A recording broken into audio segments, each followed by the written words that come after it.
उत्तर में न तो शेखर कुछ कह ही सका और न सामने रखी हुई थाली से उठाकर खा ही सका। थोड़ी देर बाद माँ वहां से उठकर चली गई और शेखर भी बिना खाए पिए उठ गया।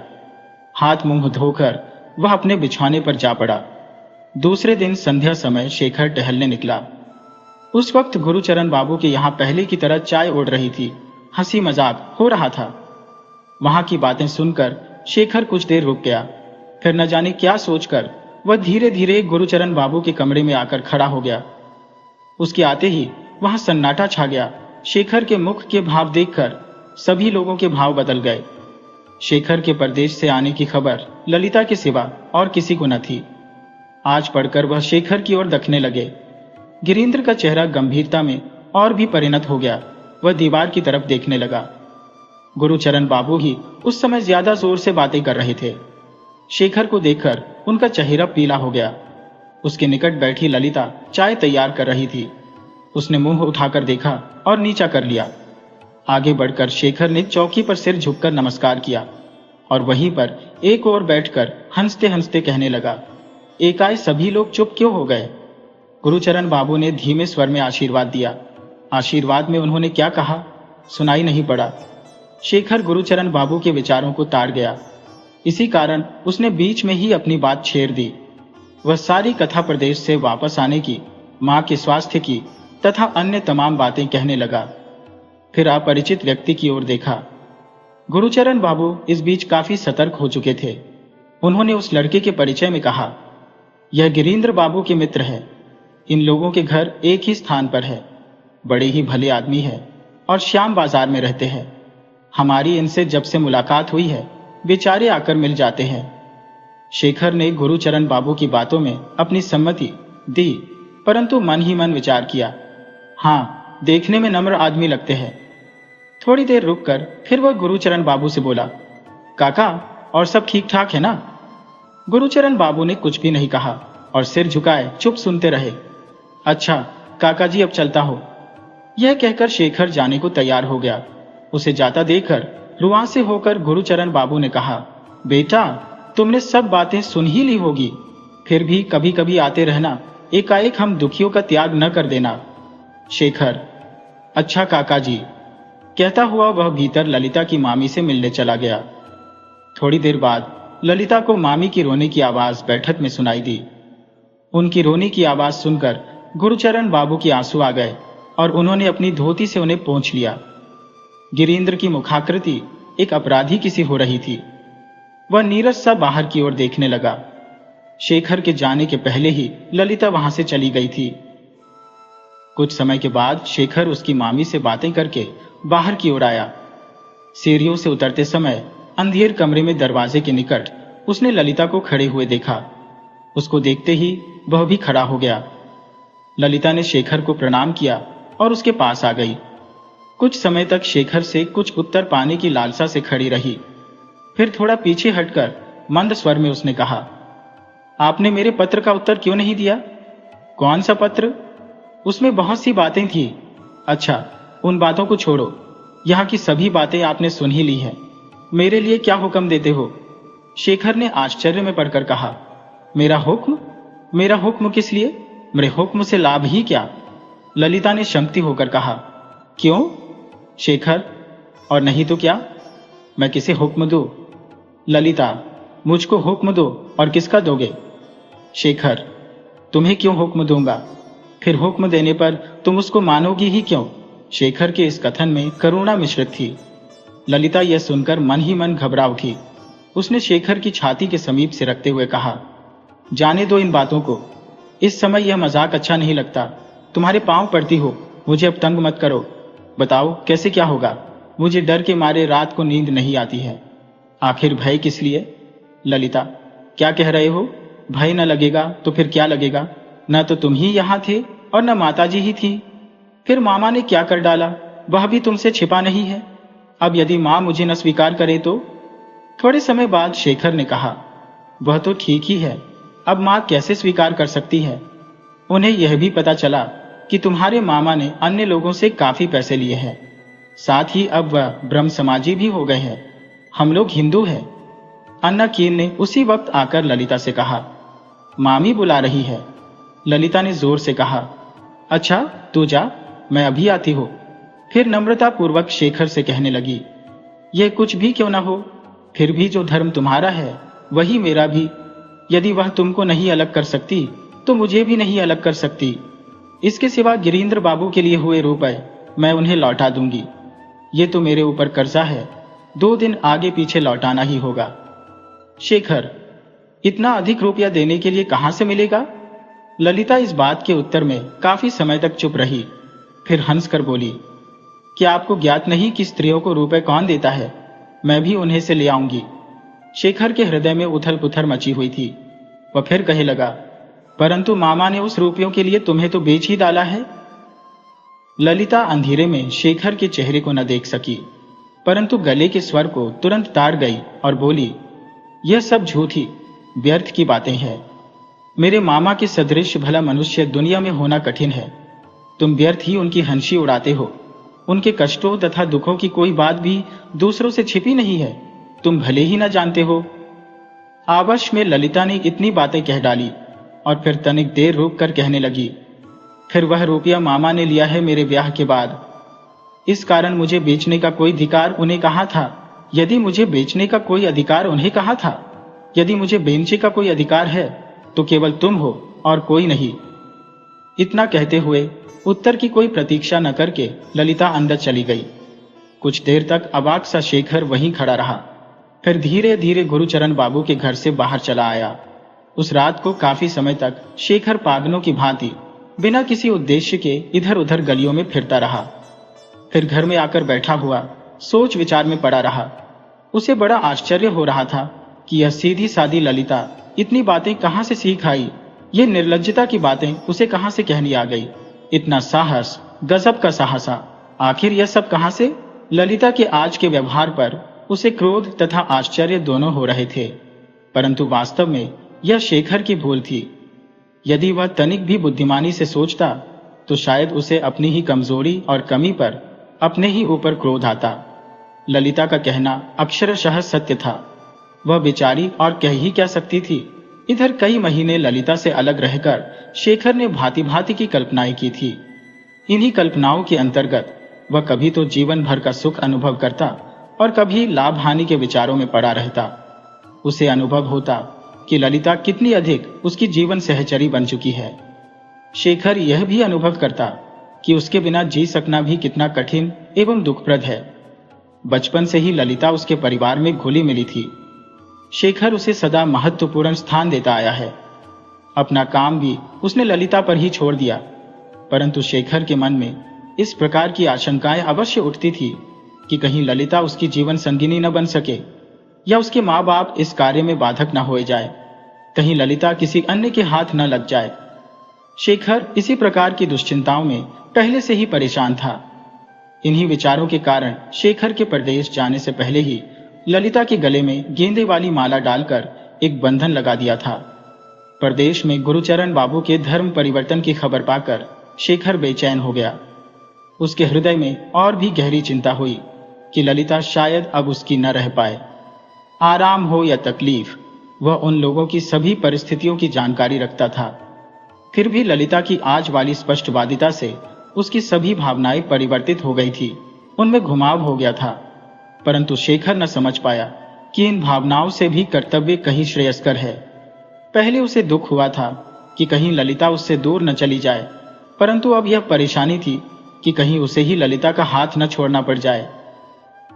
श्याम बाजार में लगा हुआ उसकी विवाह भी रुक चुका था। जितनी संपत्ति नवीन राय चाहते थे वे लोग न दे सके। शेखर की मां को भी यह रिश्ता नहीं जंचा था। इस प्रकार शेखर इस मुसीबत से छूटा, मगर नवीन राय 10-20 हजार मारने की फिक्र में अब भी थे। इसके लिए उनकी कोशिश बराबर चालू थी। शेखर विचारता था कि क्या किया जाए। उस रात को अनायास ही जो कार्य हो गया, क्या वह इतना दृढ़ रूप धारण कर लेगा?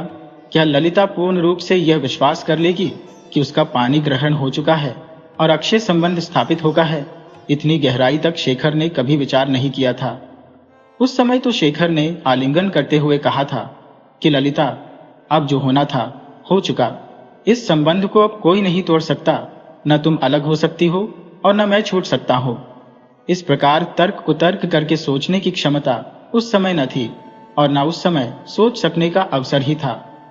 उस समय सर पर चांद मुस्कुरा रहा था, चांदनी की रुपहलियां भी छिटक रही थी। ऐसे समय उसने अपनी प्रियतमा ललिता के गले में माला डाल दी थी। उसे अपने वक्षस्थल से लगा प्रेम संसार में वे दोनों एक दूसरे को अपना सर्वस्व सौंप चुके थे।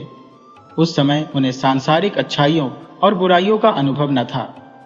पैसे के लोभी बाप का रौद्र भी उसकी आंखों से ओल था। उसे याद था कि मां ललिता को प्यार करती है, इसलिए उन्हें इस कार्य के लिए राजी कर सकना कठिन न होगा। इसी तरह वह भैया के द्वारा पिताजी को भी कह सुनकर मना लेगा। किसी न किसी तरह इस काम के लिए सब तैयार ही हो जाएंगे। इस बात को शेखर सपने में भी न सोचता था कि गुरुचरण बाबू अपना यह सुगम रास्ता धर्म परिवर्तन करके बंद कर डालेंगे, विधाता ही इस प्रकार विमुख हो जाएंगे, ऐसा भी ख्याल उसे न था। ललिता से संबंध उसका सचमुच हो चुका था। यथार्थ में शेखर के सामने यह एक विशाल एवं कठिन समस्या थी। उसको पता था कि ऐसे समय पिताजी को राजी करने की कौन कहे। मां भी अब शायद इस कार्य के लिए न राजी होंगी। उसे अब कोई मार्ग न सूझ पड़ता था। ओह, फिर क्या किया जाए, कहकर शेखर गहरी सांस ली। ललिता को वह भली भांति जानता था। उसी ने पढ़ाया लिखाया और सभी शिष्टाचार की बातें सिखाई थी। ललिता ने एक बार अपना धर्म समझकर फिर उसकी त्याग न किया। वह जानती है कि वह शेखर की एकमात्र धर्मपत्नी है, इसीलिए आज संध्या समय अंधेर में निःसंकोच वह शेखर के निकट मुंह से मुंह मिलाए खड़ी थी। ललिता की शादी की बातचीत गिरीन्द्र के साथ हुई थी, परंतु इस रिश्ते के लिए उसको कोई भी राजी न कर पाएगा। समय ऐसा आ गया है कि उसे मुंह खोलकर स्पष्ट कहना ही पड़ेगा। इस प्रकार सारा रहस्य खुल जाएगा। यह सोचकर शेखर की आंखों में आग प्रज्वलित हो गई। उसकी चेहरा तमतमा उठा। फिर सोचने लगा कि माला पहनकर ही वह चुप नहीं रहा, बल्कि ललिता को अपने वक्षस्थल से लगाकर उसके अधरों की सुधा रस का भी पान किया। ललिता ने किसी प्रकार की रुकावट नहीं डाली। इस कार्य में वह अपने को दोषी न समझती थी, इसीलिए उसे कोई हिचकिचाहट भी न थी। उसने शेखर को अपना धर्मपति समझ लिया था। शेखर अपनी इस करनी तथा व्यवहार को कैसे किसी को बताएगा? किसी के सामने वह मोह भी न दिखा सकेगा। वास्तव में बात यह भी कि माँ बाप की राय बगैर ललिता का विवाह भी नहीं हो सकता था, इसमें जरा भी शक नहीं था। परंतु जब गिरीन्द्र के साथ ललिता की शादी न है का कारण सामने आएगा, तब क्या होगा? फिर वह घर के बाहर अपना मुंह कैसे दिखा सकेगा? शेखर ने असंभव समझकर ललिता को पाने की आशा छोड़ दी। कई दिन उसे डर अनुभव होता रहा। वह एकाएक सोचने लगता कि कहीं ललिता आकर सब बातें कहकर भंडफोड़ न कर दे, उसकी बातों का जवाब न देना पड़ जाए। परंतु कई दिन बीत गए, उसने किसी ने कुछ नहीं कहा। यह भी पता नहीं चला कि किसी को ये बातें मालूम हुई अथवा नहीं। किसी प्रकार की चर्चा ललिता के घर में नहीं हुई और न कोई शेखर के यहाँ ही इस विषय के लिए आया। शेखर के कमरे के सामने वाली छत से ललिता के घर की छत साफ दिखाई देती थी, जिससे उसकी निगाह ललिता पर न पड़े। परंतु एक माह बिना किसी कहासुनी के बीत गया तो उसने थोड़ा आराम अनुभव किया और मन में विचार करने लगा। स्त्री जाति लज्जा और संकोच की मूर्ति है। इस प्रकार की बातों को वह कभी दूसरों पर नहीं प्रकट करती।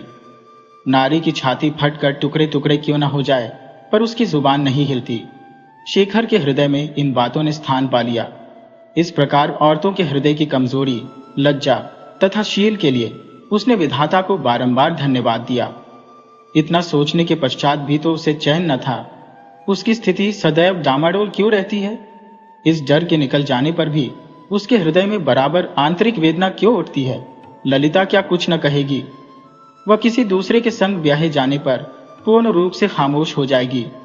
ललिता का ब्याह हो गया है और आर प्रीतम के साथ अपना घर बार संभालने चली गई है, और सोचते ही शेखर के बदन में आग क्यों लग जाती है? उसका क्रोध क्यों सीमा को पार कर जाता है? शेखर अपनी खुली हुई छत पर नियमन पूर्वक नित्य टहला करता था। आज भी उसने टहलना शुरू किया, परंतु उस घर का कोई भी प्राणी दिखाई न पड़ा।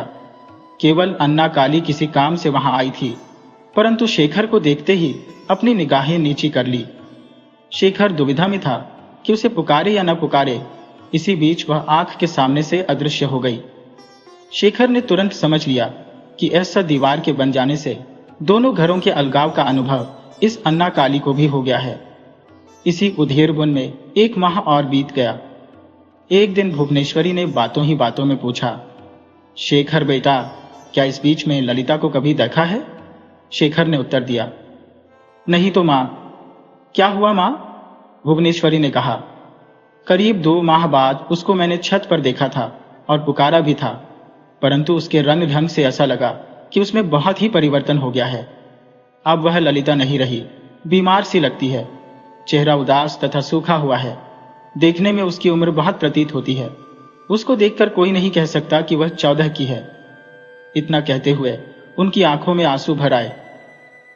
अपनी धोती से आंसू पोंछकर दुख भरे शब्दों में फिर उन्होंने कहना आरंभ किया। वह मैली तथा फटी साड़ी पहने थी, किनारी में पैबंद लगा हुआ था। मैंने उससे पूछा, बेटी, क्या कोई साड़ी नहीं है? उसने उत्तर दिया, है, परंतु मुझे उसके इस उत्तर से जरा भी विश्वास नहीं हुआ। अपने मामा की दी हुई साड़ी उसने कभी नहीं पहनी। उसे साड़ी मैं ही देती थी। इधर 6-7 मास से मैंने उसे एक भी साड़ी नहीं दी है। इतना कहकर वह बिल्कुल चुप हो गई। उनके मुंह से मानो शब्द ही न निकल सके। अपनी भीगी हुई आंखों को उन्होंने धोती से पोंछ डाला। उनके दुख का एकमात्र कारण यह था कि वह ललिता को अपनी सगी पुत्री के सदृश समझती थी। शेखर अवाक सा दूसरी तरफ देखता रहा। थोड़ी देर बाद भुवनेश्वरी ने फिर कहना प्रारंभ किया, आज तक मेरे अलावा उसने किसी से कुछ मांगा नहीं। खाने का समय होने पर यदि वह भूखी होती थी तो भी किसी ने मुंह खोलकर न मांगती थी, बल्कि सीधे मेरे पास ही रुकती थी और मैं उसका मुंह देखकर समझ जाती थी कि वह भूखी है। शेखर बेटा, मैं यही बात बार बार सोचती हूँ कि न वह अपने दुख को किसी से कहती है और न उसके दुख को कोई अनुभव करने वाला है। वह नाम मात्र को मुझे माँ नहीं कहा करती थी, बल्कि वह मुझको वास्तविक माँ की भांति प्रेम करती थी। साहस करने पर भी शेखर अपनी माँ की ओर मुंह उठाकर न देख सका। नीचे मुंह किए हुए बैठे बैठे माँ की ओर देखकर कहा, अच्छा माँ, तो जिन जिन वस्तुओं की आवश्यकता है बुलाकर दे देना। भुवनेश्वरी ने कहा, अब वह क्यों लेने लगी? तुम्हारे पिता ने तो घर आने जाने का मार्ग भी बंद कर दिया है। साथ ही मैं भी कौन सा मुंह लेकर उसके यहाँ जाऊं? यदि गुरुचरण बाबू ने दुख के कारण पागलपन में कुछ बुरा काम कर ही डाला था तो हमें चाहिए था कि हम शुद्धि कराकर उन्हें अपने में मिला लेते। मिलाने की बात तो दूर हो गई, बल्कि हमने उन्हें बिल्कुल पराया बना दिया है। दुख में पड़कर गुरुचरण बाबू ने अपनी जाति भी बदली दी है। इस कार्य के कारण ते पिता ही है। जब देखो तब तकाजा सवार। मेरी समझ में तो गुरुचरण बाबू ने बड़ा ही अच्छा किया। हृदय में घृणा भर जाने पर मनुष्य मनचाहा काम करने का अधिकारी होता है। गिरीन्द्र उनके लिए हम लोगों से बढ़कर है। अगले महीने शायद उसी के साथ ललिता की शादी होने वाली है। मुझे विश्वास है कि बड़ी खुशी और आनंद से उसके साथ जीवन बिताएगी। शेखर ने आश्चर्य में पड़कर अपनी मां से पूछा, क्या ललिता का ब्याह अगले माह ही है? भुवनेश्वरी, सुना तो ऐसा ही है। शेखर ने और कुछ नहीं पूछा। मां कुछ देर चुप रही, कहने लगी, ललिता ने बताया था कि उसके मामा का स्वास्थ्य ठीक नहीं रहता, और ठीक रहे भी कैसे, वैसे हार्दिक शांति नहीं है। फिर घर की हाय हाय और भी बुरी। उसके मकान में तो सदैव अशांति का डेरा है। कुछ समय बाद मां के चले जाने पर शेखर उठकर अपने कमरे में चला आया और बिछौने पर करवटें बदलते हुए ललिता की यादों में विचारमग्न हो गया। शेखर का मकान एक पतली गली में था। उस गली में 2 गाड़ियां अथवा मोटरें पास होने में बड़ी दिक्कत होगी। करीब 10-12 दिन बाद शेखर की गाड़ी गुरुचरण बाबू के घर के सामने खड़ी हुई। रास्ता रोके होने के कारण गाड़ी रुक गई। शेखर अपने ऑफिस से वापस आ रहा था। गाड़ी से नीचे उतरकर उसे मालूम हुआ कि गुरुचरण बाबू के यहाँ डॉक्टर आए हैं। कई दिन पहले ही उसने गुरुचरण बाबू की अस्वस्थता के बारे में अपनी मां से सुना था। इसीलिए अपने घर न जाकर उन्हें देखने के लिए वह गुरुचरण बाबू के घर चला आया और सीधे उन्हीं के कमरे में गया। गुरुचरण बाबू निर्जीव से चारपाई पर पड़े थे। तब ललिता और गिरीन्द्र वहीं पर बैठे थे। सामने कुर्सी पर बैठे डॉक्टर रोग का निरीक्षण कर रहे थे। धीमे स्वर में गुरुचरण बाबू ने शेखर को बैठने के लिए कहा। ललिता भी उसे देखकर थोड़ा घूंघट खींचकर और मुंह घुमाकर बैठ गई। डॉक्टर साहब उसी मोहल्ले के रहने वाले थे और शेखर को भली भांति जानते थे। दवाई आदि लिखकर वह शेखर के साथ बाहर आए। गिरीन्द्र ने बाहर आकर डॉक्टर साहब की फीस दी। जाते समय डॉक्टर साहब ने गिरीन्द्र से कहा, काफी सतर्कता की आवश्यकता है। वैसे अभी रोग बढ़ा नहीं है, यदि इनको जलवायु परिवर्तन कराने के लिए अन्यत्र ले जाया जाए तो बेहतर होगा। डॉक्टर के जाने के पश्चात शेखर तथा गिरीन्द्र अंदर आए। ललिता ने गिरीन्द्र को इशारा देकर अपनी तरफ बोल लिया और दोनों आपस में कानाफूसी करने लगे। शेखर चुपचाप कुर्सी पर बैठा हुआ गुरुचरण बाबू की ओर देखता रहा। शेखर बाबू का मुंह इस समय दीवार की तरफ था, इसीलिए शेखर का दोबारा वहां लौट कर आना वे नहीं जान सके। थोड़ी देर चुपचाप बैठे रहने पर शेखर को ऊब सी मालूम हुई और वह उठकर अपने घर चला गया। ललिता तथा गिरीन्द्र दोनों अब भी कानाफूसी कर रहे थे। शेखर ने किसी से कोई बात नहीं की। शेखर का एक प्रकार से अपमान नहीं तो और क्या था। आज शेखर को पूर्ण रूप से पता चल गया था कि ललिता चाहती है कि वह पिछले दिनों की याद तथा अधिकार जो भी उसके सिर थे उन्हें भूल जाए। अब वह निर्भय होकर कहीं भी रह सकता है। अब उसके ऊपर कोई जिम्मेदारी नहीं रही और न उसके बारे में सोचकर दिमाग खराब करने की आवश्यकता है। ललिता ने संभवतः इन सब बंधनों से उसे मुक्त कर दिया है। कमरे में कपड़े उतारते हुए उसे हजारों बार यही बात याद आई कि गिरीन्द्र ही उसका सगा है। ललिता के घर वालों का एकमात्र सहारा वही है तथा उसी पर ललिता का भविष्य निर्भर है। शेखर अब उसका कोई नहीं है। ललिता किसी बात में शेखर से सलाह लेने की कौन कहे, बोलना भी नहीं चाहती। शेखर ने कपड़े उतारे और आराम कुर्सी पर बैठ गया। वह अब भी उन विचारों में उथल पुथल मचा रहा था। ललिता ने उसे देखकर माथे पर कपड़ा खींच लिया और मुंह घुमा लिया था, मानो वह कोई पराया हो। उसके सामने ही गिरीन्द्र को अपने पास बुलाकर काफी समय तक बातें करती रही। ऐसा प्रतीत होता था कि शेखर अब उसका कोई भी नहीं है और गिरीन्द्र ही उसका सगा है। ललिता के ऐसे व्यवहार से शेखर को बड़ी ठेस लगी। धीरे धीरे ललिता के प्रति जो भी प्रेम शेखर के हृदय में था, घृणा के रूप में बदल गया। गिरीन्द्र तथा ललिता की कानाफूसी के प्रति शेखर ने विचारा कि कहीं उसकी गुप्त बातें तो नहीं हो रही थी। शेखर को यह ख्याल आते ही लज्जा आ गई, परंतु मन में ढाढ़स पैदा कर वह विचार करने लगा कि ऐसा संभव नहीं। यदि वे बातें होती तो अब तक भयंकर दृश्य सामने आ उपस्थित होता और इसके लिए शेखर को अवश्य उत्तर देना पड़ता। एकाएक कमरे में मां के आने की आहट से शेखर की विचारधारा खंडित हुई। उन्होंने कहा, शेखर, तुमको क्या हुआ बेटा? अभी तक हाथ मुंह नहीं धोया, जा रहा हो? कहता हुआ शेखर तुरंत नीचे चला गया। उसकी घबराहट मां न जान सके, इसीलिए तुरंत मुंह घुमाकर नीचे चला गया। ललिता की इन्हीं तमाम बातों पर शेखर कई दिन तक विचार करता रहा और अभिमानवश अपने मन में विरक्ति के भावों का संचयन करता रहा। वह शेखर की भूल और ज्यादती थी। केवल यही बात वह न सोचता था कि वास्तव में दोष तथा इनकी जड़ कहां पर है। उस दिन से आज तक उसने आशा की एक किरण भी ललिता को और नहीं फेंकी। निर्लज्ज ललिता स्वयं उसकी छाती से छाती मिलाकर तमाम बातें करने के लिए तैयार थी, उसके लिए भी उसने अवसर नहीं दिया। अपनी हिंसा, क्रोध और अभिमान से जल भुन रहा था। शेखर ही नहीं वरन संसार के सारे पुरुष सभी दोष नारी के ऊपर अभिमान पूर्वक मढ़कर एक तरफा फैसला करते हैं। बेचारी नारी को सब कुछ सहन करना पड़ता है। पुरुष अपने हृदय की ज्वाला में उसे भी जलाकर खाक कर देते हैं, साथ ही साथ वे स्वयं भी जला करते हैं। पुरुष सदैव से स्त्री जाति को पशु के समान अबला समझते आए हैं, इसलिए पुरुष को अभिमानी कहना उचित ही है। यह ज्वलंत उदाहरण है कि पुरुष कितना स्वार्थी तथा अभिमानी होता है। मन ही मन जलते हुए एक सप्ताह बीता। आज भी ऑफिस से आने पर उसी प्रकार विचारों की ज्वाला में अपने को तपा रहा था। एकाएक दरवाजे पर आवाज सुनाई पड़ते ही उसका ध्यान भंग हो गया। उसके हृदय की गति रुक गई। ये देखकर कि अन्ना काली के साथ ललिता उसके कमरे में आई और फर्श पर बिछे हुए गलीचे पर बैठ गई। बैठने के पश्चात अन्ना काली ने कहा, शेखर भैया, हम लोग कल चले जाएंगे, इस कारण हम दोनों आपको नमस्कार करने आई हैं। शेखर चुपचाप उसकी ओर देखता रहा। अन्ना काली ने फिर कहा, भैया, न जाने कितने अपराध अनजाने में हमने किए होंगे, उसके लिए हम क्षमा प्रार्थी हैं।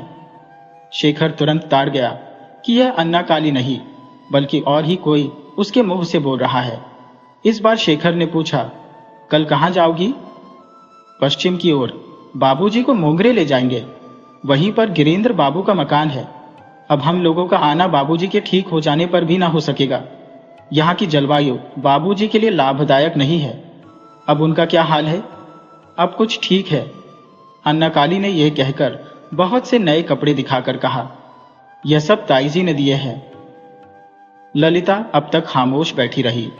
फिर अपने स्थान से उठकर वह मेज के समीप आई, अपने आंचल से ताली खोलकर रखते हुए कहने लगी, ये अलमारी की चाबी अब तक मेरे पास ही थी।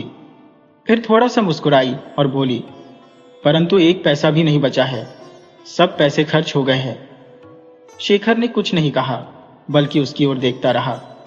अन्ना काली ने ललिता से कहा, अच्छा चलो जीजी, बहुत देर हो रही है। ललिता के कुछ बोलने से पहले ही शेखर ने अन्ना काली से कहा, अन्ना काली जा, मां से पान लिया। लेकिन ललिता ने जाने से मना कर दिया और बोली, तू यही रह, मैं ले आ रही हूं। यह कहकर वह शीघ्र ही नीचे चली गई और पान लाकर अन्ना काली को दिया कि शेखर को दे दे। पान लेकर शेखर निराश हो गया और जीतने की आशा भरे जुआरी की भांति हार जाने पर चुप होकर बैठा रहा। अच्छा, अब जाती हो, ये कहकर अन्ना काली ने शेखर के निकट आकर उसके पांव छूकर प्रणाम किया, किंतु ललिता ने वहीं से हाथ जोड़कर प्रणाम किया। फिर दोनों चली गई। शेखर अवाक और निराश बैठा रहा। ललिता आई और कुछ कहना चाहती थी, कह गई, पर विदा के समय शेखर को कुछ मौका न देकर तुरंत चली गई। शेखर वहीं ठगा सा बैठा रह गया, कुछ भी नहीं बोला, मानो वह कुछ कहना ही नहीं जानता था। शेखर ललिता से बहुत कुछ कहने का इच्छुक था, पर मौका ही न पा सका। अन्ना काली को वह शायद इसीलिए साथ लाई थी कि इस विषय में कोई बात ना हो। अपने मन में उसने सोचा, शायद ललिता भी नहीं चाहती कि उस विषय की बात छेड़े, वह शायद पिछली बातें भूल जाना चाहती है। यह सोचकर वह कटी पतन की भांति लड़खड़ाया हुआ अपने बिस्तर पर गिर पड़ा। उसके हृदय में ललिता के प्रति विरक्ति समा ही रही थी। आज की इस घटना से उसका हृदय और दुखी हो उठा। लगभग 1 वर्ष बीता। गुरुचरण बाबू के मुंगेर जाने पर भी स्वास्थ्य को कोई लाभ न पहुंचा और वह इस संसार को छोड़कर चल दिए। गिरीन्द्र उनको बहुत मानता था और उसने उनकी सेवा करने में कसर नहीं रखी। आखिरी दम निकलने के समय गुरुचरण बाबू ने उसका हाथ पकड़कर आग्रह के साथ कहा था कि किसी अन्य की भांति उनके परिवार का बहिष्कार किसी दिन न कर दे, अपनी इस घनिष्ठता को आत्मीयता का स्वरूप दे दे। इसका संकेत था कि वह अपनी बेटी का ब्याह उसके साथ करना चाहते थे। गुरुचरण बाबू ने गिरीन्द्र से कहा, यदि मैंने यह सुखदायी नाता अपने जीते जी नहीं देखा तो कोई बात नहीं, पर लोक में बैठकर सुखपूर्वक देख सकूंगा। बेटा, यह याद रखना कि मेरी इस इच्छा पर कहीं कुठाराघात न हो जाए। गिरीन्द्र ने खुशी से गुरुचरण बाबू की यह अभिलाषा पूर्ण करने की प्रतिज्ञा की थी। भुवनेश्वरी गुरुचरण बाबू के कलकत्ता वाले मकान के किराएदारों से उनका हाल मालूम कर लिया करती थी। गुरुचरण बाबू के परलोक सिद्धार्थ जाने की खबर भी उन्हीं से मालूम हुई थी। एक दारुण घटना शेखर के घर में भी घटी। एकाएक नवीन बाबू भी यह परलोक सिद्धार्थ चले। भुवनेश्वरी के हृदय पर सांप लौट गया। असह्य वेदना के कारण उनमें उन्माद समा गया। वह अपने चित्त की शांति के लिए घर का कामकाज अपनी बड़ी बहू पर छोड़कर काशी चली गई। जाते समय यह कह गई थी कि अगले साल शेखर के विवाह के समय सूचित करना, मैं आकर विवाह कर जाऊंगी। ब्याह का सभी इंतजाम नवीन बाबू स्वयं कर गए थे। अब तक शेखर का ब्याह हो गया होता, परंतु एकाएक नवीन बाबू के देहावसान के कारण 1 साल के लिए टल गया। लड़की वाले अब और अधिक दिन रोकना नहीं चाहते थे। इसी कारण कल उन्होंने आकर तिलक कर दिया। इसी महीने में ब्याह हो जाएगा। शेखर अपनी मां को लिवा लाने के लिए तैयार हो रहा था। उसने जब अलमारी से सामान निकालकर संदूक में रखना शुरू किया तो उसे ललिता की याद आई। उसका सब काम ललिता ही किया करती थी। ललिता को गए हुए लगभग 3 साल गुजर गए। इस बीच में शेखर को उसका हालचाल न प्राप्त हो सका। उसने समाचार प्राप्त करने की कोशिश भी नहीं की थी। मालूम होता है इस ओर उसकी प्रवृत्ति भी नहीं हुई। ललिता से वह घृणा करने लगा था, परंतु आज उसकी मनोवृत्ति में परिवर्तन हुआ। और वह ललिता का समाचार पढ़ने की इच्छा करने लगा। वह सुख में होगी, उसकी शादी कैसे हुई, भली प्रकार हुई अथवा नहीं, अब उसे कोई दुख तो नहीं है, ये सब बातें जानने को वह व्याकुल हो उठा। गुरुचरण बाबू के कलकत्ता वाले मकान के सभी किराएदार घर छोड़कर चले गए हैं, मकान खाली पड़ा है। शेखर के मन में आया कि वह गिरीन्द्र का हाल चारों के पिता से पूछे। थोड़ी देर कपड़े रखना भूलकर उसने संदूक खुला पड़ा रहने दिया और झरोखों से बाहर की ओर झांकता रहा। उसी समय घर की दासी ने आकर पुकारा, छोटे भैया, आपको अन्ना काली की मां बुला रही है। दासी ने गुरुचरण बाबू का मकान बताते हुए कहा, हमारी पड़ोसिन अन्ना काली की मां कल रात को बाहर से आई है, वही है।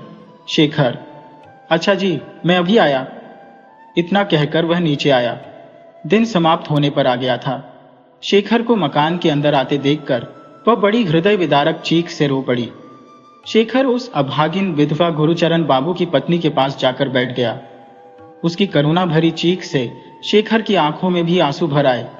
अपनी धोती के किनारे से उसने आंसू पोंछ डाले। केवल गुरुचरण बाबू की याद करके नहीं, बल्कि अपने पिता की याद में उसके आंसू निकल आए। दिन समाप्त हो गया। ललिता ने आकर चिराग जलाया। दूर खड़े खड़े ही उसने शेखर को प्रणाम किया, फिर थोड़ी देर ठहर कर चली गई। शेखर ने ललिता को दूसरे की जीवन संगिनी समझ लिया था, इसीलिए शेखर ने उस 17 वर्षीय पराई नववधू की ओर निगाह नहीं की और न खुलकर बात करने की हिम्मत हुई। फिर जो कुछ भी तिरछी निगाहों से उसने देख पाया, उससे यह अनुभव किया कि ललिता दुबली पतली हो गई है। उस विधवा ने चीखना समाप्त करने के बाद जो कुछ कहा वह इस प्रकार है, वह चाहती है कि अपना मकान बेचकर अपने दामाद के साथ मुंगेर में रहे। घर को शेखर के पिता पहले ही से खरीदने के इच्छुक थे, अतः ठीक दाम देकर शेखर मकान को ले ले तो उसे अतिहर्ष होगा। कारण यह कि मकान अपने ही परिचितों के पास रहेगा और उसके लिए उसे मोह तथा क्षोभ न रहेगा। इसके अलावा सबसे बड़ी बात यह थी कि यहां आने पर उसको 2-4 दिन ठहरने के लिए आश्रय तो मिल जाएगा। यह सुनकर शेखर ने कहा कि इस काम के लिए वह अपनी मां से कहेगा और इस कार्य को पूरा करने का भरसक प्रयत्न करेगा। आंसू पोंछते हुए गुरुचरण बाबू की पत्नी ने पूछा, शेखर, क्या दीदी आएंगी? शेखर, आज ही मैं उन्हें बुलाने के लिए जाने वाला हूं। ललिता की मामी ने सभी बातें धीरे धीरे ज्ञात कर ली। शेखर का ब्याह कहाँ होगा, क्या क्या तिलक में मिलेगा, कितना गहना दिया जाएगा, नवीन बाबू का देहांत कब हुआ, दीदी कहाँ है, ये सभी बातें धीरे धीरे उन्होंने मालूम कर ली। इस बातों के समाप्त होने तक चांदनी छिटक आई थी। गिरीन्द्र इसी समय नीचे उतर कर आया और शायद वह अपनी बहन के पास गया। शेखर से गुरुचरण बाबू की स्त्री ने पूछा, शेखर, क्या तुम मेरे दामाद को जानते हो? 17 के सुयोग्य लड़कों का मिलना संसार में कठिन है। शेखर ने कहा कि इस बार में उसे जरा भी संदेह नहीं है। गिरीन्द्र से उसकी काफी बातें हो चुकी है और वह उससे परिचित है। इतना कहकर वह उठकर तेजी से बाहर चला गया, लेकिन बैठक के सामने उसे रुकना पड़ा। ललिता उस घने अंधकार में दरवाजे के पीछे खड़ी थी। उसने पूछा, क्या आज ही मां को बुलाने जाओगे? हाँ। क्या उन्हें बहुत शोक हो गया है? उन्हें तो उन्माद सा हो गया है। तुम कैसे हो? ठीक हो, कहता हुआ शेखर तेजी से चला गया। लज्जा के अनुभव से शेखर कांप उठा। ललिता के समीप खड़े होने के कारण उसने शरीर को अपवित्र समझा। घर के अंदर आकर किसी प्रकार इधर उधर सामान रखकर उसने संदूक बंद किया। अभी गाड़ी जाने में कुछ विलंब था। ललिता की याद को आग लगाकर नष्ट कर देने के लिए उसने अपने रोम रोम में आग लगा दी। उसकी याद भुलाने के लिए उसने कसम तक खा डाली। बातचीत के समय गुरुचरण बाबू की पत्नी ने कहा था, सुखपूर्वक शादी न होने के कारण किसी ने ध्यान नहीं दिया। ललिता ने तो तुमको सूचना देने के लिए पहले ही कहा था। ललिता की इन्हीं शेखी भरी बातों से उसके शरीर में आग लग गई। मां को लेकर शेखर वापस आ गया, परंतु अभी शादी के 10-12 दिन शेष थे। 2-3 दिन व्यतीत हो जाने पर ललिता सवेरे के समय भुवनेश्वरी के पास बैठी हुई कोई चीज उठा उठाकर टोकरी में रख रही थी। इस बात की जानकारी शेखर को न थी कि ललिता आई है। वह कमरे के अंदर आकर मां को पुकारते ही चौकन्ना हो गया। ललिता ने सिर झुकाकर काम जारी रखा। भुवनेश्वरी ने पूछा, क्या है बेटा? जिस लिए वह अंदर मां के पास आया था उस आशय को भूलकर नहीं कहता हुआ वह झट वहां से चला गया। ललिता की ओर भरपूर नजर न डाल सका था, परंतु उसकी निगाह उसके दोनों हाथों पर पड़ चुकी थी। उसके हाथों में कांच की दो दो चूड़ियां पड़ी थी। शेखर ने शुष्क मुस्कान में कहा, यह तो एक तरह का ढोंग है। उसे पता था कि गिरीन्द्र ही उसका पति है। विवाहिता स्त्री की इस प्रकार खाली कलाइयों को देखकर आश्चर्य हुआ। उसी संध्या समय की बात है, जब वह तेजी से नीचे जा रहा था। उसी समय ललिता ऊपर आ रही थी। बीच में दोनों ने एक दूसरे को देखा। ललिता एक तरफ रुक गई, परंतु शेखर के पास पहुंचते ही धीमे स्वर बोली, तुमसे कुछ बात कहनी है? शेखर ने आश्चर्यचकित हो पूछा, किससे कहनी है? क्या मुझसे? ललिता, हाँ, तुम्ही से कहनी है। शेखर, अब कौन सी बात मुझसे कहने के लिए शेष रह गई? ललिता चुपचाप सुन्न सी उसी स्थान पर खड़ी, फिर गहरी सांस छोड़कर धीरे धीरे चली गई। दूसरे दिन शेखर अपनी बैठक में बैठा हुआ अखबार पढ़ रहा था। इसी बीच ज्यों ही सने अपनी दृष्टि ऊपर फेंकी तो दिखाई पड़ा कि गिरीन्द्र उसके पास आ रहा है। निकट आकर गिरीन्द्र एक कुर्सी पर बैठ गया। शेखर ने नमस्कार किया और अखबार को एक तरफ रख दिया। फिर उसकी ओर उसने दृष्टि डाली, मानो उसके आने का कारण जानना चाहता हो। थोड़ी देर दोनों एक दूसरे को देखते रहे। किसी ने कोई बात न छेड़ी। आज तक किसी ने इस विषय में बात करने की इच्छा भी प्रकट न की थी। गिरीन्द्र ने काम की बात प्रारंभ की। वह बोला, किसी विशेष के लिए आज आपको कष्ट देने आया हो। मेरी सास जो चाहती है वह तो आपको पता ही है। उनकी इच्छा अपना मकान आप लोगों के हाथ बचने की है। उन्हीं का संदेश लेकर मैं आया हो। इस घर का जितना शीघ्र तोड़ताड़ हो जाए वह मुंगेर इसी माह में वापस चली जाए। गिरीन्द्र को देखते ही शेखर के हृदय में एक तेज तूफान उमड़ा हुआ था। गिरीन्द्र की बातें उसको अच्छी न लगी। उसने गुस्से में कहा, यह सब ठीक है, पर बाबूजी के मरने के बाद से बड़े भैया ही करता धरता है। उन्हीं की राय से सब कार्य होते हैं। उनके पास ही जाकर यह सब कहिए। मुस्कुराते हुए गिरीन्द्र ने कहा, यह बात हमको भी ज्ञात है, परंतु इस बात को आप ही कहें तो अच्छा होगा। उसी भाव से शेखर ने कहा, आपके कहने से भी तो काम बन सकता है। इस समय तो आप ही उस पक्ष के सर्वोपरि हैं। गिरीन्द्र, यदि मेरे कहने की आवश्यकता हो तो मैं कहे देता हूं, परंतु कल छोटी दीदी कह रही थी कि आप तनिक ध्यान दे दें तो सारा काम मिनटों में बन जाएगा। शेखर एक मोटे तकिए के सहारे बैठा हुआ बातें कर रहा था। गिरीन्द्र के ये शब्द कानों में पड़ने पर वह चौंक कर उठ बैठा और बोला, किसने कहा? जरा फिर सुनो कि आपने क्या कहा। गिरीन्द्र, ललिता दीदी कह रही थी। शेखर, ललिता दीदी। शब्द सुनकर आश्चर्यचकित हो गया। वह आगे की बात सुन ही नहीं सका कि गिरीन्द्र ने क्या कहा। बड़ी उत्कंठा के साथ विह्वल भाव से गिरीन्द्र की ओर देखते हुए उसने पूछा, गिरीन्द्र बाबू, मुझे क्षमा करना, आपका पानी ग्रहण ललिता के साथ नहीं हुआ? गिरीन्द्र ने दांतों के नीचे जीभ दबाते हुए कहा, नहीं, बस घर के सभी लोगों को तो आप जानते ही हैं। अन्ना काली के साथ मेरा विवाह। ललिता के मुंह से गिरीन्द्र को सभी बातें मालूम हो चुकी थी। बोला, हाँ, तय तो कुछ और ही हुआ था। अन्ना काली के साथ शादी की बात ना हुई थी। प्राण निकलते समय गुरुचरण बाबू ने मुझसे कहा था कि मैं अन्यत्र अपनी शादी न करूं। मैंने उनसे उस समय वादा किया था। उनके मरने के बाद ललिता दीदी ने सब बातें मुझे समझाकर कही कि वास्तव में किसी को यह मालूम नहीं है कि उनके पतिदेव जीवित है या उनकी शादी हो गई है। शायद दूसरे इस बात को सुनकर उन पर विश्वास न करते, परंतु मैंने तुरंत उन पर विश्वास कर लिया। इसके सिवा किसी भी स्त्री का एक से अधिक ब्याह भी नहीं हो सकता। और क्या? शेखर की आंखों में पहले से आंसू भरे थे। इस समय तो उसकी आंखों से आंसू टपक रहे थे और उसे किसी बात की सुध भी न थी। उसे यह भी ध्यान न था कि एक पुरुष दूसरे के सामने इस प्रकार आंसू बहाए। इस लज्जा का उसे अनुभव भी न था। गिरीन्द्र की ओर शेखर भौंचक्का सा देखता रहा। उसका हृदय पहले से ही शंकित था। ललिता के पतिदेव को आज उसने जान लिया। आंसू पोंछते हुए शेखर ने कहा, लेकिन ललिता को आप चाहते हैं? गिरीन्द्र के मुख पर वेदना का क्षणिक आभास हुआ, परंतु शीघ्र ही अपने को संभालकर वह हंस दिया और प्रश्न के उत्तर में कहा, आपके इस प्रश्न का उत्तर देना व्यर्थ है। यारे, कितना भी क्यों न हो, फिर भी किसी ब्याही हुई स्त्री से कोई ब्याह नहीं करता। खैर, जीने दे इन बातों को। मैं अपने से बड़ों के सामने इस तरह की बातें नहीं किया करता। गिरीन्द्र ने एक बार हंसकर खड़े होते हुए कहा, फिर मैं जा रहा हूं, बाद में मुलाकात होगी। इतना कहकर प्रणाम करके वह चला गया। शेखर पहले से ही गिरीन्द्र के प्रति द्वेष भाव रखता था। आजकल इस अवसर पर तो उस देश ने और भी भयंकर रूप धारण कर लिया, परंतु आज गिरीन्द्र के चले जाने पर उसको जहां पर गिरीन्द्र बैठा था बार बार मस्तक झुकाकर वह प्रणाम करता रहा। आदमी कितना बड़ा त्यागी हो सकता है, हंसते हंसते कितने कठिन से कठिन प्रण कर बैठता है। यह अनुभव उसे अपने जीवन में आज पहली बार हुआ। दोपहर के बाद भुवनेश्वरी ललिता की मदद से कपड़े ठीक ठाक करके रख रही थी। उसी समय शेखर भी वहां जाकर मां के बिछाने पर जा बैठा। आज वह ललिता को देखकर भी दूर न जा सका।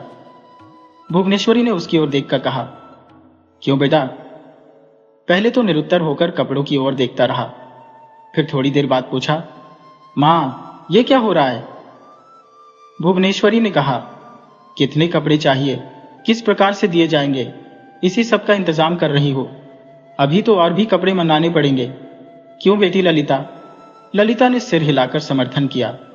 शेखर ने मुस्कुराते हुए कहा, यदि मैं अपना ब्याह न करूं तो मां? भुवनेश्वरी ने हंसकर कहा, तुम ये भी कर सकते हो? शेखर, तो फिर ऐसा ही समझिए मां। व्यग्रतापूर्वक मां ने कहा, यह कैसी अशुभ बात मुंह से निकाल रहे हो? अब ऐसी बात मत कहना। शेखर, अब तक मैं चुप्पी सीधे रहा मां, किंतु अब चुप रहने में भलाई नहीं है। काम सब भले ही सत्यानाश हो जाए मेरे लिए, अब चुप रहना कलंक होगा मां। भुवनेश्वरी इन बातों का आशय न समझ सकी थी। वे शोकाकुल भाव में शेखर और देखने लगी। शेखर ने कहा, तुमने अपने बेटे के अब तक के सभी गुनाह माफ किए हैं, यह भी एक गुनाह माफ कर देना। वास्तव में मैं यह शादी न कर सकूंगा। शेखर की इस बात को सुनकर भुवनेश्वरी की व्यग्रता और भी बढ़ गई, परंतु इस भाव को प्रकट न करके उन्होंने कहा, अच्छा बेटा, ठीक है, इस समय मुझे बहुत से आवश्यक कार्य करने हैं। शेखर ने हंसने का समूह बनाकर सूखे स्वर में कहा, मैं तुमसे बिल्कुल सत्य कहता हूं मां, यह शादी कतई नहीं हो सकती। भुवनेश्वरी, यह भी क्या बच्चों का खेल है बेटा? शेखर, यह बच्चों का खेल नहीं है, इसी कारण तो मैं तुमसे बार बार कहता हूं मां। इस बार सचमुच ही कुछ क्रोध करके भुवनेश्वरी ने कहा, मुझे ठीक ठीक बता, बात क्या है? इस प्रकार गोल गोल बातें मुझे नहीं भली लगती हैं और न ही उन्हें समझा पाती हो। धीमे स्वर में शेखर ने कहा, किसी दूसरे दिन सुन लोगी, मैं सभी बातें स्पष्ट रूप से तुम्हारे सामने रख दूंगा मां। किसी दूसरे दिन कहेगा? कपड़ों को एक बार किनारे हटाते हुए भुवनेश्वरी ने कहा, ललिता भी मेरे साथ जाने के लिए तैयार बैठी है, देखो उसका कुछ प्रबंध कर सकती हो अथवा नहीं। इस बार शेखर ने मुंह उठाकर कहा, मां, जब तुम उसको साथ ले जा रही हो तो उसके लिए कुछ बंदोबस्त करने की आवश्यकता क्या है? तुम्हारी आज्ञा से बढ़कर उसके लिए और किसकी आज्ञा हो सकती है? शेखर को हंसते देखकर वह बड़े ही आश्चर्य में पड़ गई और एक बार ललिता की ओर देखकर बोली, बेटी, इसकी बातें सुनती हो ना? ये समझता है कि मैं अपनी इच्छा से जो भी चाहूं तुमसे कह सकती हो, जहां चाहो ले जा सकती हो। शायद वह तुम्हारी मामी से पूछने की भी जरूरत नहीं अनुभव करता। ललिता बिल्कुल चुप रही, पर शेखर की बातचीत और भावों को देखकर वह शर्म के मारे जमीन के अंदर घंसी जा रही थी। शेखर ने फिर कहा, यदि तुम इसकी मामी को सूचना देना ही चाहती हो तो वह तुम्हारी मर्जी, परंतु होगा वही जो तुम कहोगी। मैं तो यह कहता हूं कि इसमें तनिक भी संदेह नहीं। जिसको तुम साथ ले जाना चाहती हो उसे तनिक भी इनकार न होगा। वह तुम्हारी बहू है मां। यह कहकर शेखर ने अपना सिर झुका लिया। भुवनेश्वरी आश्चर्य में पड़ गई। जन्म देने वाली मां के सम्मुख पुत्र इतना परिहास, लेकिन अपने को संभाल कर उन्होंने कहा, क्या कह रहा है शेखर? ललिता मेरी कौन है? शेखर ने मुंह ऊपर नहीं उठाया और धीरे धीरे बोला, बल्कि 4 वर्ष पहले की बात है। तुम उसकी सास हो मां और वह तुम्हारी पुत्रवधू है। अधिक मैं कहने में असमर्थ हूं मां, तुम उससे ही सब पूछ लो। यह कहने के पश्चात शेखर ने देखा कि ललिता गले में आंचल डालकर मां को प्रणाम करने का उपक्रम कर रही है। वह भी उसके बगल में आकर खड़ा हो गया। दोनों ने आशीर्वाद पाने की लालसा से झुककर मां को प्रणाम किया। दोनों घुटने टेक कर जमीन पर नतमस्तक हो गए। इसके पश्चात शेखर 1 मिनट भी न रुक सका और वहां से चला गया। भुवनेश्वरी बड़ी ही प्रसन्न थी। उनकी आंखों में खुशी के आंसू उमड़ आए। वास्तव में वह ललिता को हृदय से प्यार करती थी, बिल्कुल सगी पुत्री की ही भांति उसे समझती थी। खुशी से उन्होंने ललिता को अपने पास खींच लिया और उसके सामने गहने वाला संदूक खोलकर रख दिया।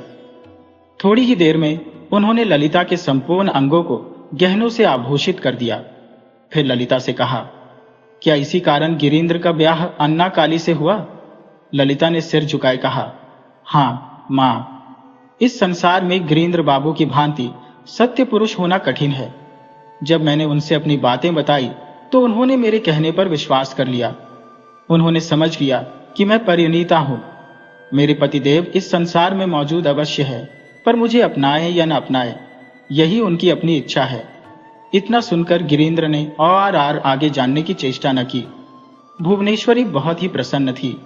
उन्होंने ललिता के मस्तक पर हाथ रखकर कहा, मैं आशीर्वाद देती हूं कि तुम दोनों दीर्घजीवी हो।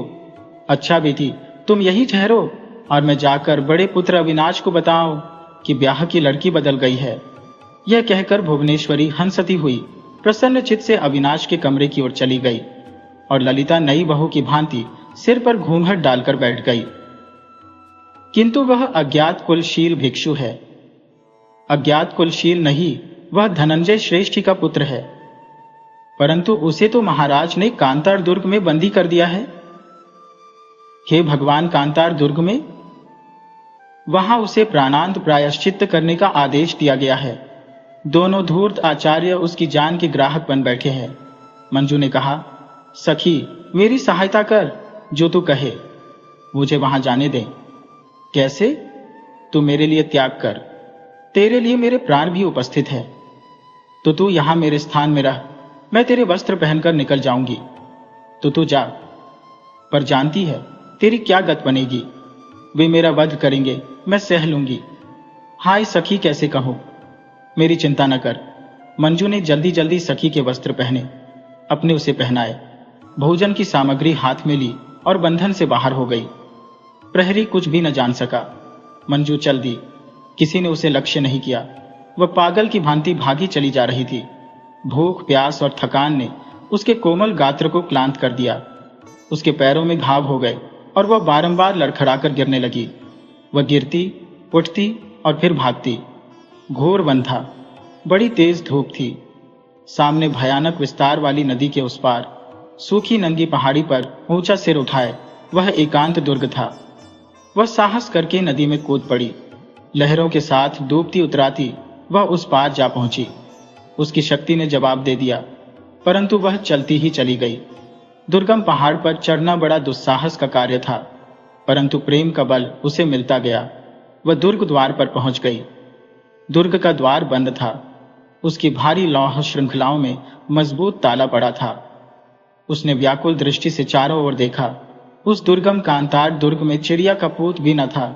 उसने एक बार दुर्ग के चारों ओर चक्कर लगाया। अंत में निराश हो थककर वह एक शिलाखंड पर पड़ गई। उसे नींद आ गई। न जाने वह कब तक सोती रही। जब उसकी आंखें खुली तो देखा सूर्य अस्त हो रहा है और एक वृद्ध चरवाहा उसके निकट खड़ा है। वह हड़बड़ाकर उठ बैठी। वृद्ध चरवाही ने कहा, तुम कौन हो और यहाँ कैसे आई? मैं विपत्ति की मारी दुखित स्त्री हूं बाबा। भाग्य दोष से यहाँ आप फंसी हो, परंतु यहाँ सिंह रहता है, तुझे खा जाएगा। बस्ती दूर है, तू रात कहाँ व्यतीत करेगी?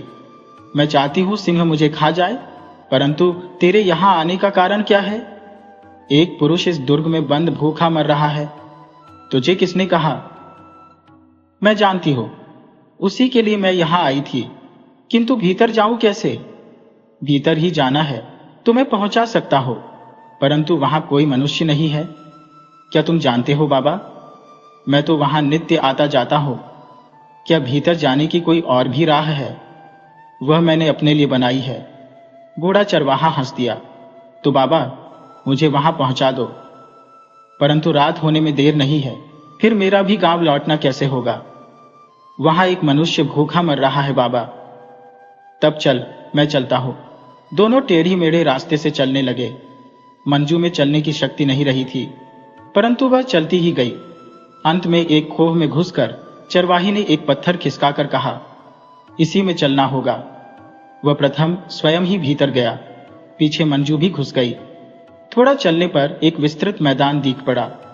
दूर किसी अट्टालिका के भग्न अवशेष थे। वहां चले बाबा, मंजू ने उधर संकेत करके कहा। चरवाहे ने आपत्ति नहीं की। खंडहर के पास पहुंचकर मंजू जोर से दिवोदास को पुकारने लगी। उसकी ध्वनि गूंजकर उसके निकट आने लगी, परंतु वहां कहीं किसी जीवित मनुष्य का चिन्ह भी न था। बूढ़े ने कहा, मैंने तो तुमसे कहा था, यहाँ कोई मनुष्य नहीं है। अब रात को गांव पहुंचना भी दूभर है। राह में सिंह के मिलने का भय है, पर मैं जा सकता हूं। क्या तू यहाँ अकेली रहेगी या गांव तक चल सकती है? बाबा, मैं यही प्राण दूंगी, आपका उपकार नहीं भूलूंगी। आप जाइए। यहाँ तुझे अकेला छोड़ जाऊं? मेरी चिंता न करें, मेरा जीवन अब निरर्थक ही है। इसी समय उसे ऐसा भान हुआ जैसे किसी ने जोर से सांस ली हो। मंजू ने चौंक कर कहा, आपने कुछ सुना? यहाँ किसी ने सांस ली है। वह लपक कर खोह में घुस गई। उसने देखा एक शिलाखंड पर दिवोदास मूर्छित पड़ा है। चरवाहा भी पहुंच गया। उसने दूर ही से पूछा, मर गया या जीवित है? मंजू ने रोते हुए कहा, बाबा, यहाँ कहीं पानी है? उधर है। और वह निकट पहुंच गया। उसने दिवोदास को ध्यान से देखा और कहा, आओ इसे उधर ही ले चलें, बच जाएगा। दोनों ने दिवोदास की मूर्छित देह को उठा लिया और जहां जल की पुष्करिणी थी वहां ले गए। यहां बांधकर वर्षा का जल रोका गया था। थोड़ा जल पीने तथा मुंह और आंखों पर छिड़कने से थोड़ी देर में दिवोदास को होश आ गया। उसने आंखें खोलकर मंजू को देखा। उसके होंठ से निकला, मंजू प्रिय। मंजू उसके वक्ष पर गिरकर फफक फफक कर रोने लगी। दिवोदास ने धीमे स्वर से कहा, मैं जानता था कि तुम आओगी, सो तुम आ गई। उसने मंजू को हृदय से लगा लिया। कुछ देर बाद कहा, अब मैं सुख से मर सकूंगा। मरेंगे तुम्हारे शत्रु। उसने दृढ़ता से उठकर दिवोदास का सिर अपनी गोद में रख लिया। प्यारी, तुमने मुझे जिला दिया, दिवोदास ने कहा। मैंने नहीं प्रिया, इस देव पुरुष ने। मंजू ने उस चरवाहे की ओर संकेत किया। दिवोदास ने अब तक उसे नहीं देखा था। अब उसकी ओर देखकर कहा, तुम कौन हो भाई? मैं चरवाहा हो, पास ही गांव में रहता हो, यहाँ नित्य बकरी चराता हो। भीतर आने जाने की राह यह मैंने अपने लिए बना ली थी। संध्या को जब मैं घर लौट रहा था, इन्हें मूर्छित पड़ा देखा, इसी से रुक गया। लड़के को बकरी लेकर घर भेज दिया, सो अच्छा ही हुआ, दो प्राणी बच गए। बूढ़ा बहुत खुश था। दिवोदास ने कहा, बचा लिया तुमने बाबा, तुम उस जन्म के मेरे पिता हो। अब यहां मेरे पास आकर बैठो। बूढ़ा भी वहीं बैठ गया। उसने कहा, अब तो रात यहीं काटनी होगी, परंतु खाने को तो कुछ भी नहीं मिल सकता। देखता हूं तुम दोनों भूखे हो। मंजू ने कहा, मेरे साथ थोड़ा भोजन है, उससे हम तीनों का आधार हो जाएगा। उसने पोटली खोली। तीनों ने थोड़ा थोड़ा खाकर पानी पिया। भोजन करने से दिवोदास में कुछ शक्ति आई। वह एक पत्थर के सहारे बैठ गया। चरवाहे ने कहा, थोड़ी आग जलानी होगी, नहीं तो वन पशु का भय है। मैं ईंधन लाता हूं। और वह उठकर चला गया। मंजू ने उसके गले में बाहें डालकर कहा, अब तुम तनिक हंस दो। क्या मैं फिर कभी हंस भी सकूंगा? हम सदैव हंसेंगे, गाएंगे, मौज करेंगे। और वह दिवोदास से लिपट गई। दिवोदास ने कहा, प्यारी, तुम्हारी इस स्नेह दान ने मेरे बुझते हुए जीवन दीपक को बुझने से बचा लिया, और तुम्हारी मधुर वाणी ने मेरे सूखे हुए जीवन को हरा भरा कर दिया। उसने उसे अपने बाहुपाश में कसकर अगणित चुंबन ले डाले। चरवाहे ने एक गट्ठर लकड़ी लाकर उसमें आग लगा दी और तीनों आदमी वही पृथ्वी पर लेट गए। मंजू पड़ते ही गहरी नींद में सो गई। वह बहुत थकी थी। दिवोदास भी दुर्बल था, वह भी सो गया, परंतु चरवाहा बड़ी देर तक जागता रहा। प्रातःकाल होते ही नित्य कर्म से निवृत्त होकर तीनों ने सलाह की। दिवोदास ने वृद्ध का हाथ पकड़कर कहा, मित्र, तुम मेरे आज से पितृव्य हुए। अब हम तुम कभी पृथक न होंगे। मेरे दुख सुख में तुम्हारा साझा रहेगा। बूढ़े ने हंसकर कहा, तुम चिंता न करो भाई, तुम्हारे बराबर ही मेरा लड़का है और ऐसी ही लड़की भी है। तुम भी मेरे लड़के लड़की रहे। गांव चलो, बहुत जमीन है, धान्य है, दूध है, खाओ पियो मौज करो, तुम्हें क्या चिंता। किंतु पितृव्य, हमारा कुछ कर्तव्य भी है। तुम्हें उसमें सहायता देनी होगी। कहो क्या करना होगा। हमारे शत्रु है, तो मेरे लड़के को बता दो, वह उनकी खोपड़ी तोड़ देगा। परंतु वे बड़े बलवान हैं, काम युक्ति से लेना होगा। फिर जैसे तुम कहो। हमें छिपकर रहना होगा। तो हमारे गांव में रहो। वहां नहीं छिप सकेंगे, राज सैनिकों को पता चल जाएगा। तब क्या किया जाए? मंजू ने प्रश्न किया। राजमाता ने जो आदेश दिया है वही। ठीक है, तो मुझे एक बार मंदिर में जाना होगा। किस लिए? ताली और बीजक लेने। परंतु एक बात है। क्या? मेरे पास आधा ही बीजक है, शेष आधा सिद्धेश्वर के पास है, वह भी लेना होगा। बिना उसके हम उस कोषागार में नहीं पहुंच सकेंगे। तब हमें एक बार काशी चलना होगा। तुम अपनी वस्तु लेना और मैं सिद्धेश्वर से वह बीजक लूंगा। बूढ़े ने कहा, मैं भी तुम्हारे साथ चलूंगा। तुम्हें अब हम नहीं छोड़ेंगे पितृव्य। तो पहले गांव चलो, खा पीकर टंच होकर रात को काशी चलेंगे। यही सलाह ठीक है। तीनों व्यक्ति उसी खोह की राह निकलकर गांव की ओर चल दिए। सिद्धेश्वर क्रोधपूर्ण मुद्रा में अपने गुप्त कक्ष में बैठे थे। इसी समय माधव ने रस्सियों से बांधकर लिच्छवी राजमहिषी सुकीर्ति देवी को उनके सामने उपस्थित किया। सम्मुख आते ही सिद्धेश्वर ने कहा, तुम्हें मालूम है देवी सुनयना कि मंजू भाग गई है? तो क्या हुआ? मंदिर में अभी बहुत पापिष्ठा है। परंतु क्या तुमने उसके भागने में सहायता दी है? दी तो फिर मैं तुम्हें और उसे दोनों को प्राणांत दंड दूंगा। बड़ी सुंदर बात है। जिसे राजरानी पद से च्युत कर विधवा और पतिता देवदासी बनाया, जिसकी बच्ची को पतित जीवन व्यतीत करने के लिए बाध्य किया और जिसे वासना की सामग्री बनाना चाहते थे, उसी को अब प्राणदंड भी दो। चुप रहो सुनयना देवी। क्यों चुप रहो? मैं ढोल पीट कर संसार को बताऊंगी कि मैं कौन हूं और तुमने मेरे साथ किया है। तुम जो चाहो कहो, कौन तुम पर विश्वास करेगा?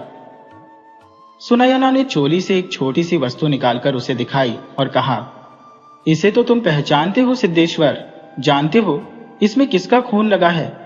इसे देखकर तो लोग विश्वास कर लेंगे। उन वस्तु को देखकर सिद्धेश्वर भयभीत हुआ। उसने कहा, देवी सुनयना, इस प्रकार आपस में लड़ने झगड़ने से क्या लाभ होगा? तुम मुझे उस खजाने का शेष आधा बीजक दे दो, मैं तुम दोनों को मुक्त कर दूंगा। बस प्राण रहते यह कभी नहीं होगा, तो तुम और प्राण रहने ही न पावेंगे। जिसने प्राण दिया है वही उसकी रक्षा भी करेगा। तुम जैसे शृगालों से मैं नहीं डरती। मैंने उसे पकड़ने के लिए सैनिक चर भेजे हैं। वह जहां होगी वहां से पकड़ ली जाएगी और मैं तेरे सम्मुख ही उसे अपनी अंकशायिनी बनाऊंगा। सिद्धेश्वर ने आपे से बाहर होकर कहा, माधव ले जा इस सर्पिणी को और डाल दे अंधकूप में। माधव उसे लेकर चला गया। कुछ देर तक सिद्धेश्वर भूखे व्याघ्र की भांति अपने कक्ष में टहलता रहा। फिर उसने बड़ी सावधानी से एक ताली अपनी जटा से निकाल लोहे की संदूक खोली और उसमें से एक ताम्रपत्र निकालकर उसे ध्यान से देखा तथा फलक पर लकीरें खींचता रहा। कभी कभी उसके होंठ हिल जाते और भ्रुकुटी संकुचित हो जाती, परंतु वह फिर उसे ध्यान से देखने लगता। इसी समय उसे कुछ खटका प्रतीत हुआ। उसने आंखें उठाकर देखा तो दिवोदास नंगी तलवार लिए सम्मुख खड़ा था। सिद्धेश्वर उछलकर दूर जा खड़ा हुआ। उसने कहा, तू यहां कैसे आया रे धूर्त भिक्षु? इससे तुझे क्या? क्या ऐसी बात? उसने खूंटी से तलवार उठाकर दिवोदास पर आक्रमण किया। दिवोदास ने पैतरा बदलकर कहा, मेरी इच्छा तेरा हनन करने की नहीं है, परंतु मैं तो तुझे अभी टुकड़े टुकड़े करके भगवती चंडी को बलि देता हूं। सिद्धेश्वर ने फिर वार किया, परंतु दिवोदास ने वार बचाकर एक लात सिद्धेश्वर को जमाई। सिद्धेश्वर आंधी मुंह भूमि पर जा गिरा। दिवोदास ने ताम्रपट्ट उठाया और अपने वस्त्र में रख लिया। सिद्धेश्वर ने गरज कर कहा, अब आगे वह पत्र मुझे दे। वह तेरे बाप की संपत्ति नहीं है रे धूर्त। तब ले मर। उसने अंधाधुंध तलवार चलाना प्रारंभ किया। दिवोदास केवल बचाव कर रहा था, इसी से वह एक घाव खा गया। इस पर खींचकर उसने एक हाथ सिद्धेश्वर के मोड़े पर दिया। सिद्धेश्वर चीख कर घुटनों के बल गिर गया। इसी समय माधव तलवार लेकर कक्ष में कूद पड़ा।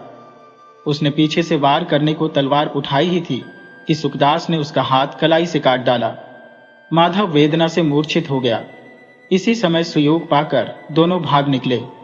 भागते भागते सुखदास ने कहा, वहां कुंज में बिटिया छिपी बैठी है, तुम उसे लेकर और दीवार फांद कर वाम तोरण के पीछे आओ, वहां अश्व तैयार है, मैं उधर व्यवस्था करता हूं। ये कहकर सुखदास एक ओर जाकर अंधकार में विलीन हो गया। दिवोदास उसके बताए स्थान की ओर दौड़ चला। संकेत पाते ही मंजू निकल आई। दिवोदास ने कहा, तुम्हारा कार्य हुआ? हाँ, और तुम्हारा? हो गया, तब चलो। किंतु वह वृद्ध? उन्हें मैंने आगे भेज दिया है, तब चलो। दोनों काम तोरण के पृष्ठभाग की ओर वृक्षों की छाया में छिपते हुए चले। दिवोदास एक वृक्ष पर चढ़ गया, उसने मंजू को भी चढ़ा लिया और दोनों दीवार फांद गए। दिवोदास ने कहा, यहां अश्व तो नहीं है, पर रुकना निरापद नहीं, हमें चलना चाहिए। चलो फिर, अश्व आगे मिलेंगे। दोनों अंधकार में विलीन हो गए। गहन अंधेरी रात में मंजू और दिवोदास ने निविड़ वन में प्रवेश किया।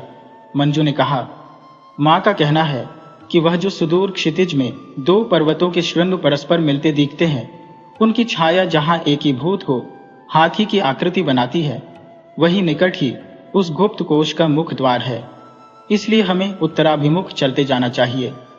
विंध्य गुहा को पार करते ही हम कौशाम्बी कानन में प्रवेश कर जाएंगे। परंतु प्रिय, यह तो बड़ा ही दुर्गम वन है।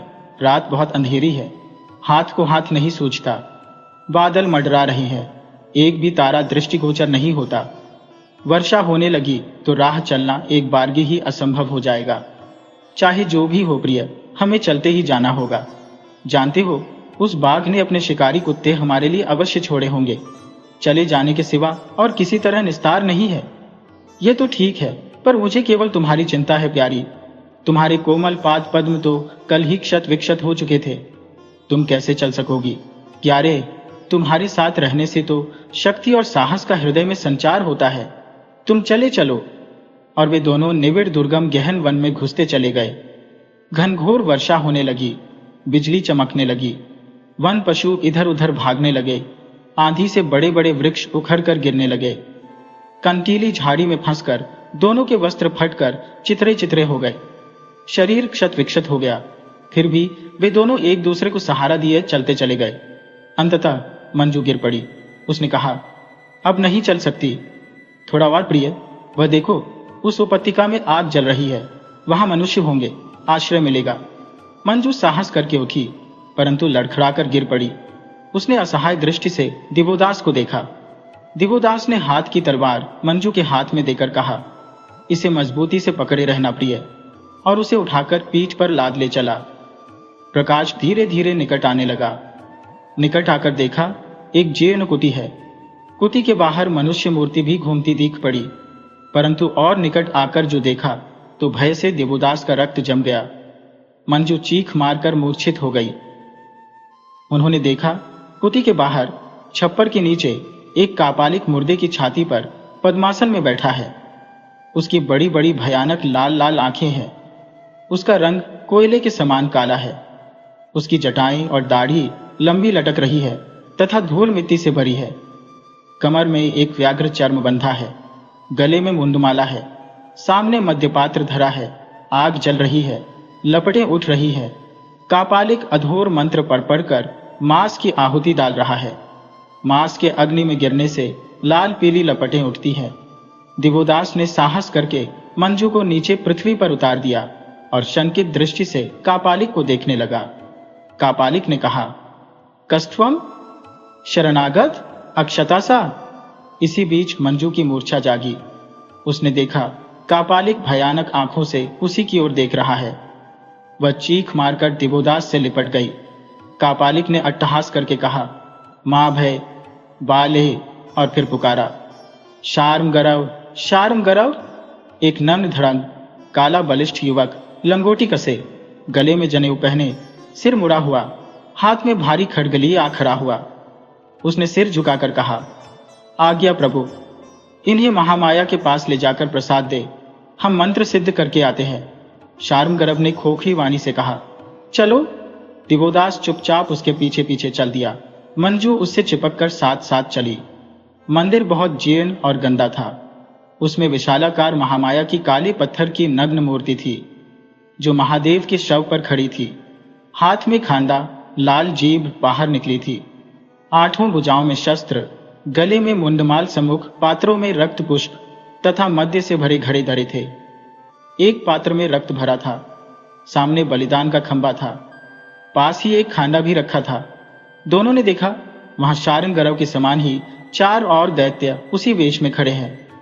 मूर्ति के सम्मुख पहुंच शार्ंगरव ने कर्कश स्वर में कहा, अरे मूढ़, महामाया को प्रणिपात कर।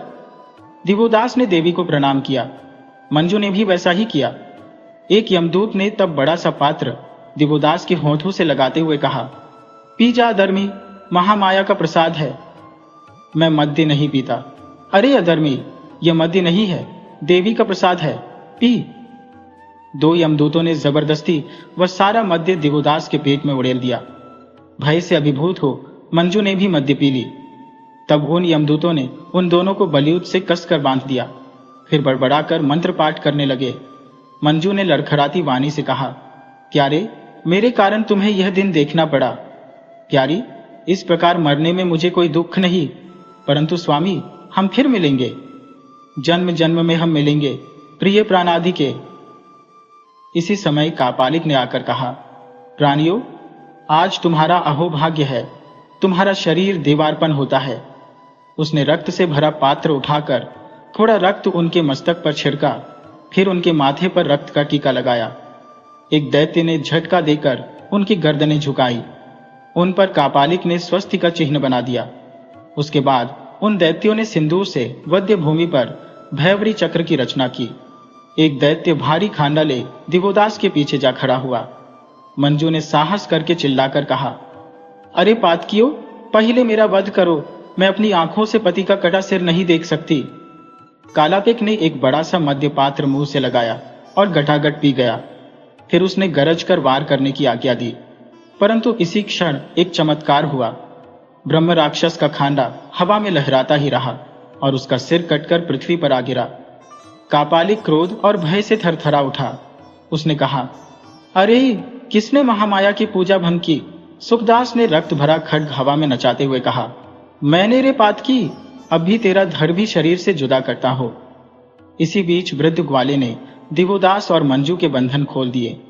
मुक्त होते ही दिवोदास ने झपट कर खांडा उठा लिया।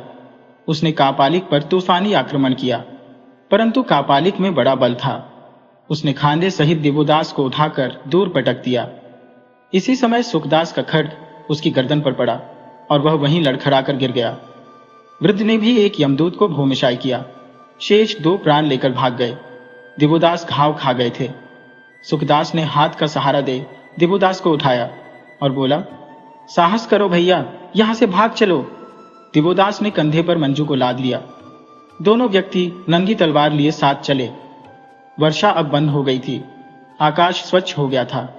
वे बराबर उत्तराभिमुख होते जा रहे थे। मद्य के प्रभाव से मंजू मूर्छित हो गई थी।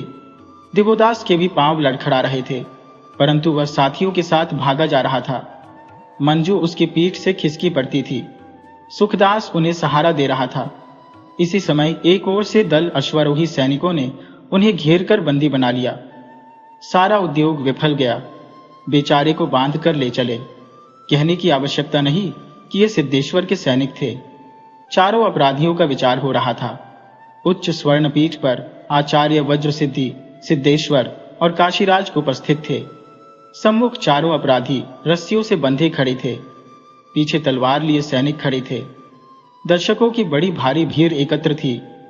मंजू घोषा ने करोड़ स्वर में चिल्लाकर कहा, आर्यपुत्र, इनसे कह दो कि हम धर्मतः पति पत्नी हैं। हमने देवता की साक्षी में विवाह किया है। प्रिय, अधीर मत हो। देखो तो ये भर्ण पाखंडी क्या निर्णय करते हैं। काशीराज ने कहा, भिक्षु, तुम क्या कहना चाहते हो?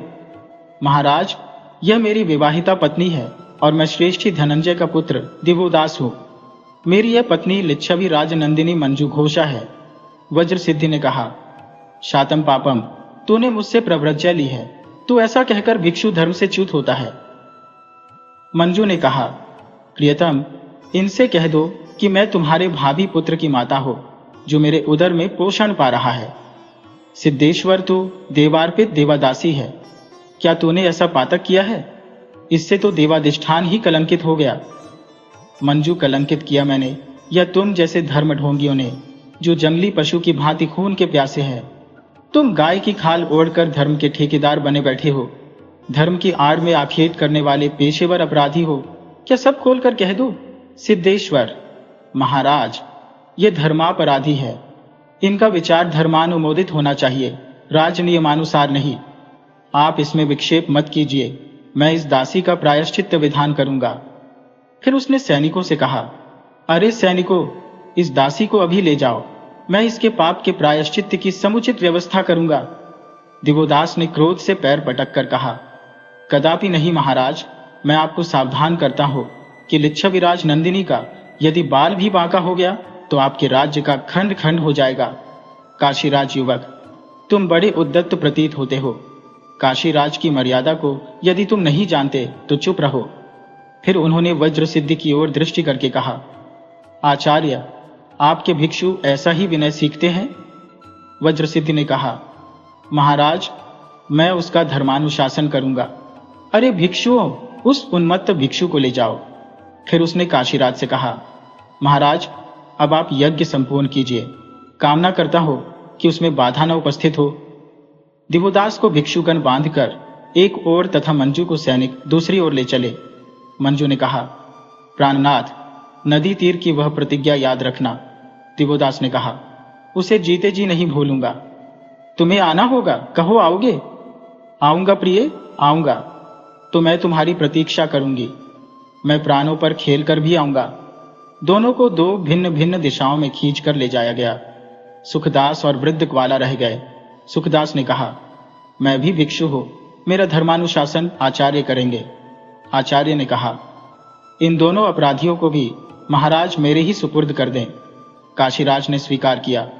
आचार्य उठकर चल दिए। आवास पर आने पर सुखानंद ने कहा, मैं एक आवश्यक निवेदन एकांत में करना चाहता हूं।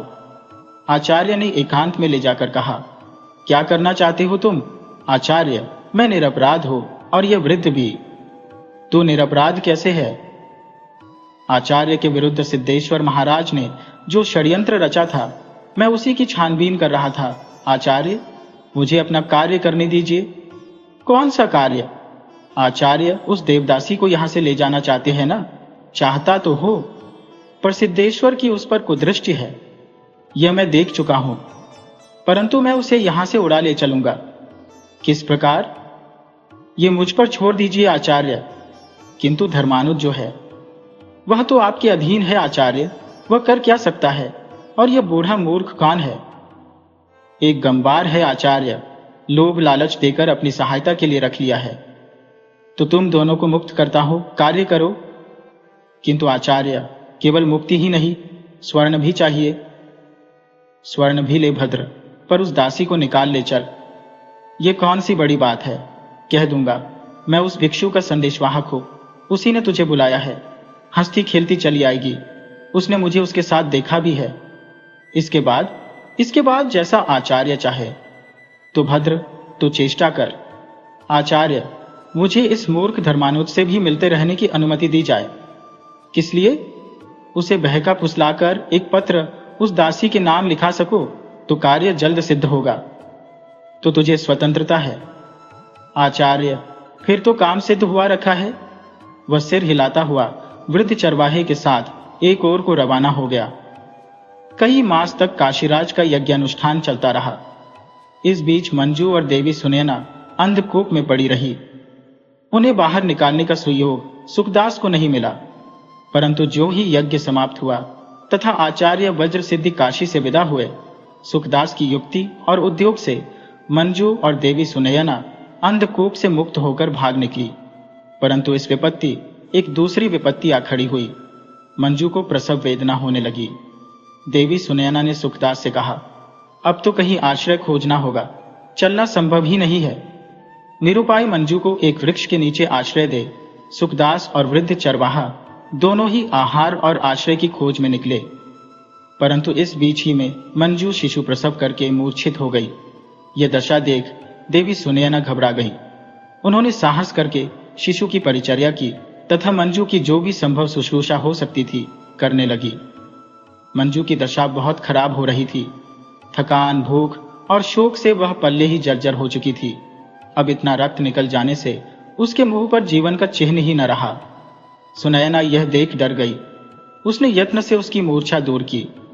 होश में आकर मंजू एक तक मां का मुंह देखने लगी, फिर बोली, मां, अब उनके दर्शन तो ना हो सकेंगे? क्यों नहीं बेटी, उन्होंने कहा था जब पुत्र का जन्म होगा मैं आऊंगा। कुछ रुककर पुनः बोली, पर उनके आने के पहले तो हम ही वहां चल रहे हैं। नहीं जानती मां मैं कहां जा रही हूं, किंतु मेरा एक अनुरोध रखो मां। कह बेटी, यदि मेरी मृत्यु हो जाए और वे ना आए तो जैसे बने बच्चे को उनके पास अवश्य पहुंचा देना, और यह संदेश भी कि तुम्हारे आने की आशा में मंजू अब तक जीवित रही, तुम्हारे निराश प्रेम का फल तुम्हारे लिए छोड़ गई। बेटी, इतना धीरज न छोड़ो। मां, कदाचित यह अस्तगत सूर्य की स्वर्ण किरण मेरी मुक्ति का संदेश लाई है। अरे बेटी, ऐसी अशुभ बात मत कहो। तुम फलो फूलो और मैं इन आंखों से तुम्हें देखूं, इसलिए न मैंने अब तक अपने जीवन का भार ढोया है। मां, मैं बहुत जी चुकी, बहुत फली फूली, और मैंने संसार को अच्छी तरह देखभाल लिया। मेरा जीवन उस फूल की भांति रहा जो सूर्य की किरणों को छूकर खिल उठा और उसी के तेज में झुलस कर सूख गया। सुनैना रोने लगी। मंजू ने कहा, मां, दुखी न हो, इस फूल की पंखुड़ियां झड़ जाएंगी और झंझा वायु उन्हें उड़ाकर कहां की कहां ले जाएगी। सूर्य आज भी अस्त हो गया, वे न आए न आए, अंधकार बढ़ा चला आ रहा है। यह जैसे मेरे जीवन पर पर्दा डाल देगा। कदाचित मेरे जीवन दीपक के बुझने का समय आ गया। वह मूर्छित होकर निर्बल हो गई। सुनैना ने घबरा कर कहा, मंजू, आंखें खोलो बेटी, इस फूल से सुकुमार बच्चे को देखो। मंजू ने आंखें खोलकर टूटे फूटे स्वर में कहा, नहीं आए, इस अपने नन्हे को देखने भी नहीं आए। कैसा प्यारा है नन्हा, आनंद की स्थायी मूर्ति। मां, उसे मेरे और पास लाओ। वह तो तुम्हारे पास ही है बेटी। और पास और पास और वह बेसुध हो गई। फिर उसने आंख खोलकर बच्चे को देखकर कहा, वैसे ही आंखें हैं, वैसे ही होठ। उसने बच्चे का मुंह चूम लिया और हृदय से लगा लिया। इसके बाद ही उसकी आंखें पतरा गई और चेहरा सफेद हो गया। श्वास की गति भी रुक गई। सुनैना देवी धाड़ मारकर रो उठी। उन्होंने कहा, मेरी बेटी, तू तो बीच मार्ग में ही चली, मेरी सारी तपस्या विफल हो गई। परंतु देवी सुनैना को इस विपत्काल में रोकर जी हल्का करने का अवसर भी न मिला। उन्हें निकट ही अश्वारोहियों के आने का शब्द सुनाई दिया। अब वे क्या करें? उनका ध्यान बच्चे पर गया। उसे उठाकर उन्होंने अपनी छाती से लगा लिया। एक बार उन्होंने मंजू के निमीलित नेत्रों की ओर देखा। घोड़ों की पध्वनि निकट आ रही थी। उन्हें मंजू का अनुरोध याद आया और हृदय में साहस कर उन्होंने अपना संकल्प स्थिर किया। उन्होंने कहा, विदा बेटी, तुझे मैं माता वसुंधरा को सौंपती हूँ और तेरा अनुरोध पालन करने जा रही हूँ। उन्होंने वस्त्र से मंजू का मुंह ढांप दिया और बालक को छाती से लगाकर एक ओर चलकर अंधकार में विलीन हो गई। दिवोदास को संध्याराम के गुप्त बंदी गृह में लाकर रखा गया। उस बंदी गृह में ऊपर छत के पास केवल एक छेद था, जिसके द्वारा भोजन और जल बंदी को पहुंचा दिया जाता था। उसी छेद द्वारा चंद्रमा की उज्ज्वल किरणें बंदी गृह में आ रही थी। उसी को देखकर दिवोदास कह रहा था, कैसी प्यारी है यह चंद्र किरण, प्यारी की मुस्कान की भांति उज्ज्वल और शीतल। उसने पृथ्वी पर झुककर वह स्थल चूम लिया। बाहर चांदनी छिटक रही होगी, रात दूध में नहा रही होगी, परंतु मेरा हृदय इस बंदीगृह के समान अंधकार से परिपूर्ण है। वह दोनों हाथों से सिर थाम कर बैठ गया। इसी समय एक खटका सुनकर वह चौंक उठा। बंदीगृह का द्वार खोलकर पहरेदार ने आकर कहा, ये स्त्री तुमसे मिलना चाहती है, परंतु जल्दी करना। भंते, मैं अधिक प्रतीक्षा नहीं करूंगा। काले वस्त्रों में आवेष्टित एक स्त्री उसके पीछे थी। उसे भीतर करके प्रहरी ने बंदीगृह का द्वार बंद कर लिया। दिवोदास ने कहा, कौन है? यह अभागिनी सुनयना है। मां, तुम आई हो? बड़ी कठिनाई से आप आई हो दिवोदास। तुम न आ सके ना? न आ सका, किंतु मेरा पुत्र प्रसव हुआ, किंतु तुम झूठे हुए बेटे। हाँ मां, मंजू से कहो वह मुझे दंड दे। उसने दंड दे दिया बच्चे। तो मां, मैं हंसकर सह लूंगा। कहो क्या दंड दिया है? सह न सकोगे, ऐसा दंड है? हाँ पुत्र। नहीं, ऐसा हो नहीं सकता। मंजू मुझे दंड दे, और मैं सह न सकूं, सहकर हंस न सकूं, तो मेरे प्यार पर भारी कलंक होगा मां। कैसे कहूं? कहो मां, सुन न सकोगे? कहो कहो। उसने अपने प्राण दे दिए, प्राण दे दिए। दिवोदास ने पागल की भांति चीत्कार किया। हाँ पुत्र, हम बंदी गृह से मुक्त होकर भागे जा रहे थे। मार्ग ही में उसने एक वृक्ष के नीचे पुत्र को जन्म दिया और फिर मुझसे एक अनुरोध करके वह विदा हुई। क्या अनुरोध था मां? यही कि यदि मेरी मृत्यु हो जाए तो मेरे पुत्र को उन तक पहुंचा देना। तो मेरा पुत्र, वह मैंने खो दिया। खो दिया? राह में मैं भूख और प्यास से जर्जर हो सो गई। जब आंख खुली तो शिशु न था, कौन जाने उसे कोई वन पशु उठा ले गया था। सुनयना आगे कुछ न कहकर फूट फूट कर रो उठी। मेरे पुत्र को तुमने खो दिया मां, और उसने प्राण दे दिए। हो हुआ। दिवोदास अट्टहास करके हंसने लगा। हाँ हाँ हाँ, प्राण दे दिए, खो दिया। उसने फिर अट्टहास किया और काष्ठ के कुंदे की भांति अचेत होकर भूमि पर गिर गया। इसी समय प्रहरी ने भीतर आकर कहा, बस अब समय हो गया, बाहर आओ। देवी सुनयना संज्ञाहीन सी बाहर आई और एक वृक्ष के नीचे भूमि पर पड़ गई। दिवोदास पागल हो गया है, ये संदेश पाकर आचार्य ने उसे बंदी गृह से मुक्त कर दिया। अब वह निरीह भाव से संघाराम में घूमने लगा। कोई उससे घृणा करता, कोई उस पर दया करता। उसके वस्त्र और शरीर गंदे और मलिन हो गए थे। दाढ़ी बढ़कर उलझ गई थी। भिक्षु उसकी खिल्ली उड़ाते थे, कुछ उसे चिढ़ा देते थे, परंतु दिवोदास इन सब बातों पर ध्यान ही नहीं देता था। वह जैसे किसी अतीत काल में जीवित रह रहा था। दिवोदास अति उदास, गहरी चिंता में पागल जैसा एक शिलाखंड पर बैठा था। वह कभी हंसता, कभी गुनगुनाता था। उसके हाथ में एक गेरू का टुकड़ा था। उसे वह जल्दी जल्दी मंजू घोषा का चेहरा बना रहा था। चेहरा बनाकर हंसता था, उसे प्यार करता था, उससे बातें करता था। एक वृक्ष को लक्ष्य करके उन्मत्त भाव से देखता था। वहां उस वृक्ष में उसे मंजू घोषा दृष्टि पड़ रही थी। दिवोदास हाथ फैलाकर दीन भाव से बोल उठा, आओ देखो प्यारी, आओ, मुझे क्षमा करो, मैं नहीं आ सका। उसने देखा मूर्ति मुस्कुराने लगी। उसके होंठ हिलने लगे और 2 बूंद आंसू उसकी आंखों से टपक पड़े। उसने उंगली उठाकर कहा, झूठे। पागल दिवोदास उससे लिपटने को दौड़ा और टकराकर गिर पड़ा।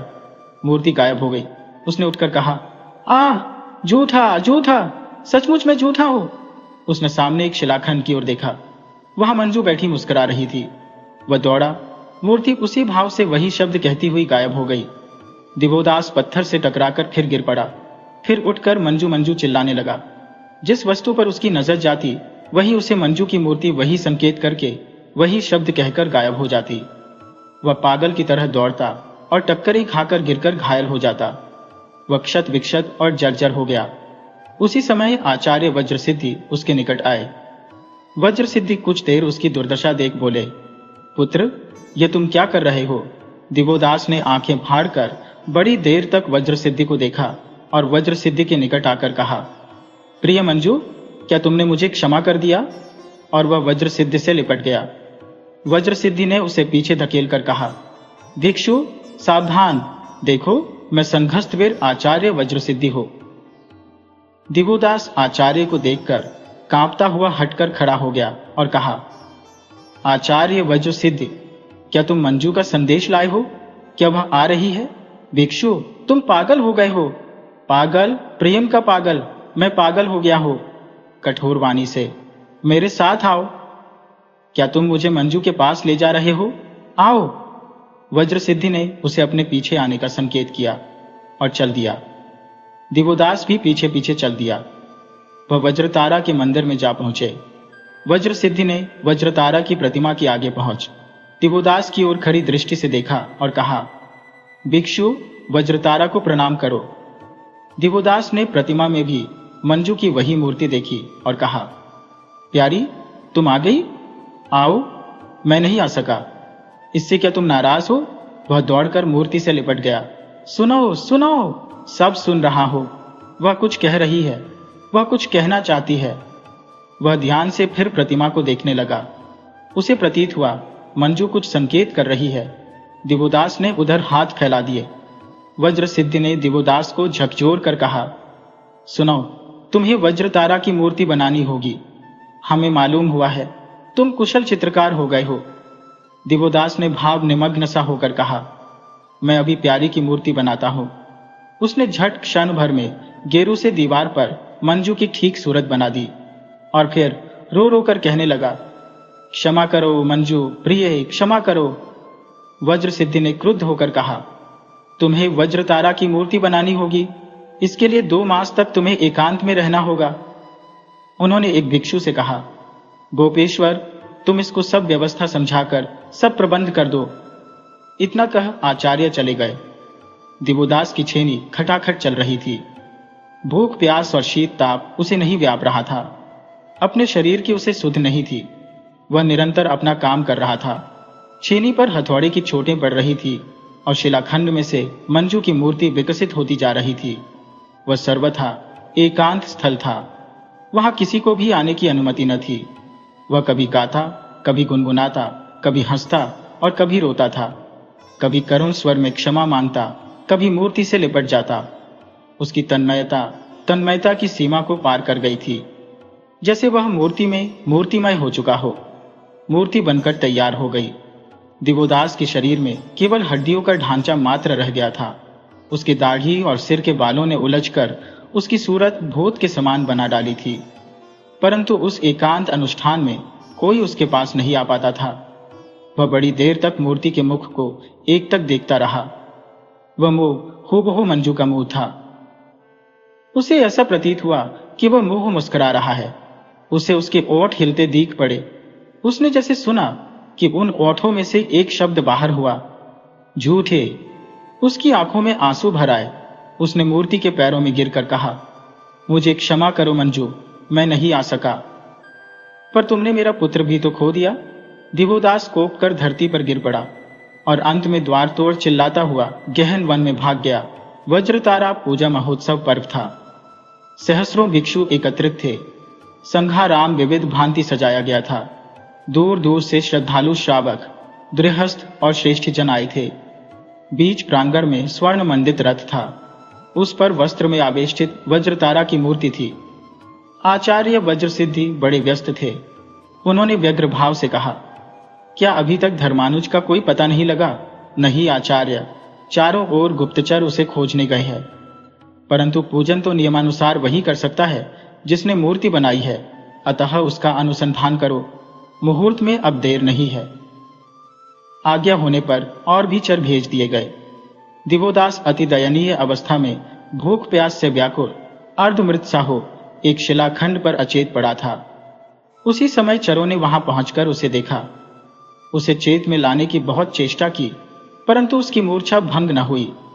निरुपाय हो चर उसे पीठ पर लाद कर संघाराम में ले आए। संघाराम के चिकित्सकों ने उसका उपचार किया। उपचार से तथा थोड़ा दूध पीने से वह कुछ चैतन्य हुआ, परंतु उसकी संज्ञा नहीं लौटी। बाहर बहुत कोलाहल हो रहा था। सहस्रों भिक्षु और भावुक भक्त चिल्ला रहे थे। दफ मृदंग मीरज बज रहे थे। सारा प्रांगण मनुष्यों से भरा था। महाराज श्री गोविंद पालदेव आ चुके थे। उन्होंने अधीर होकर कहा, आचार्य अब पूजन अनुष्ठान प्रारंभ हो।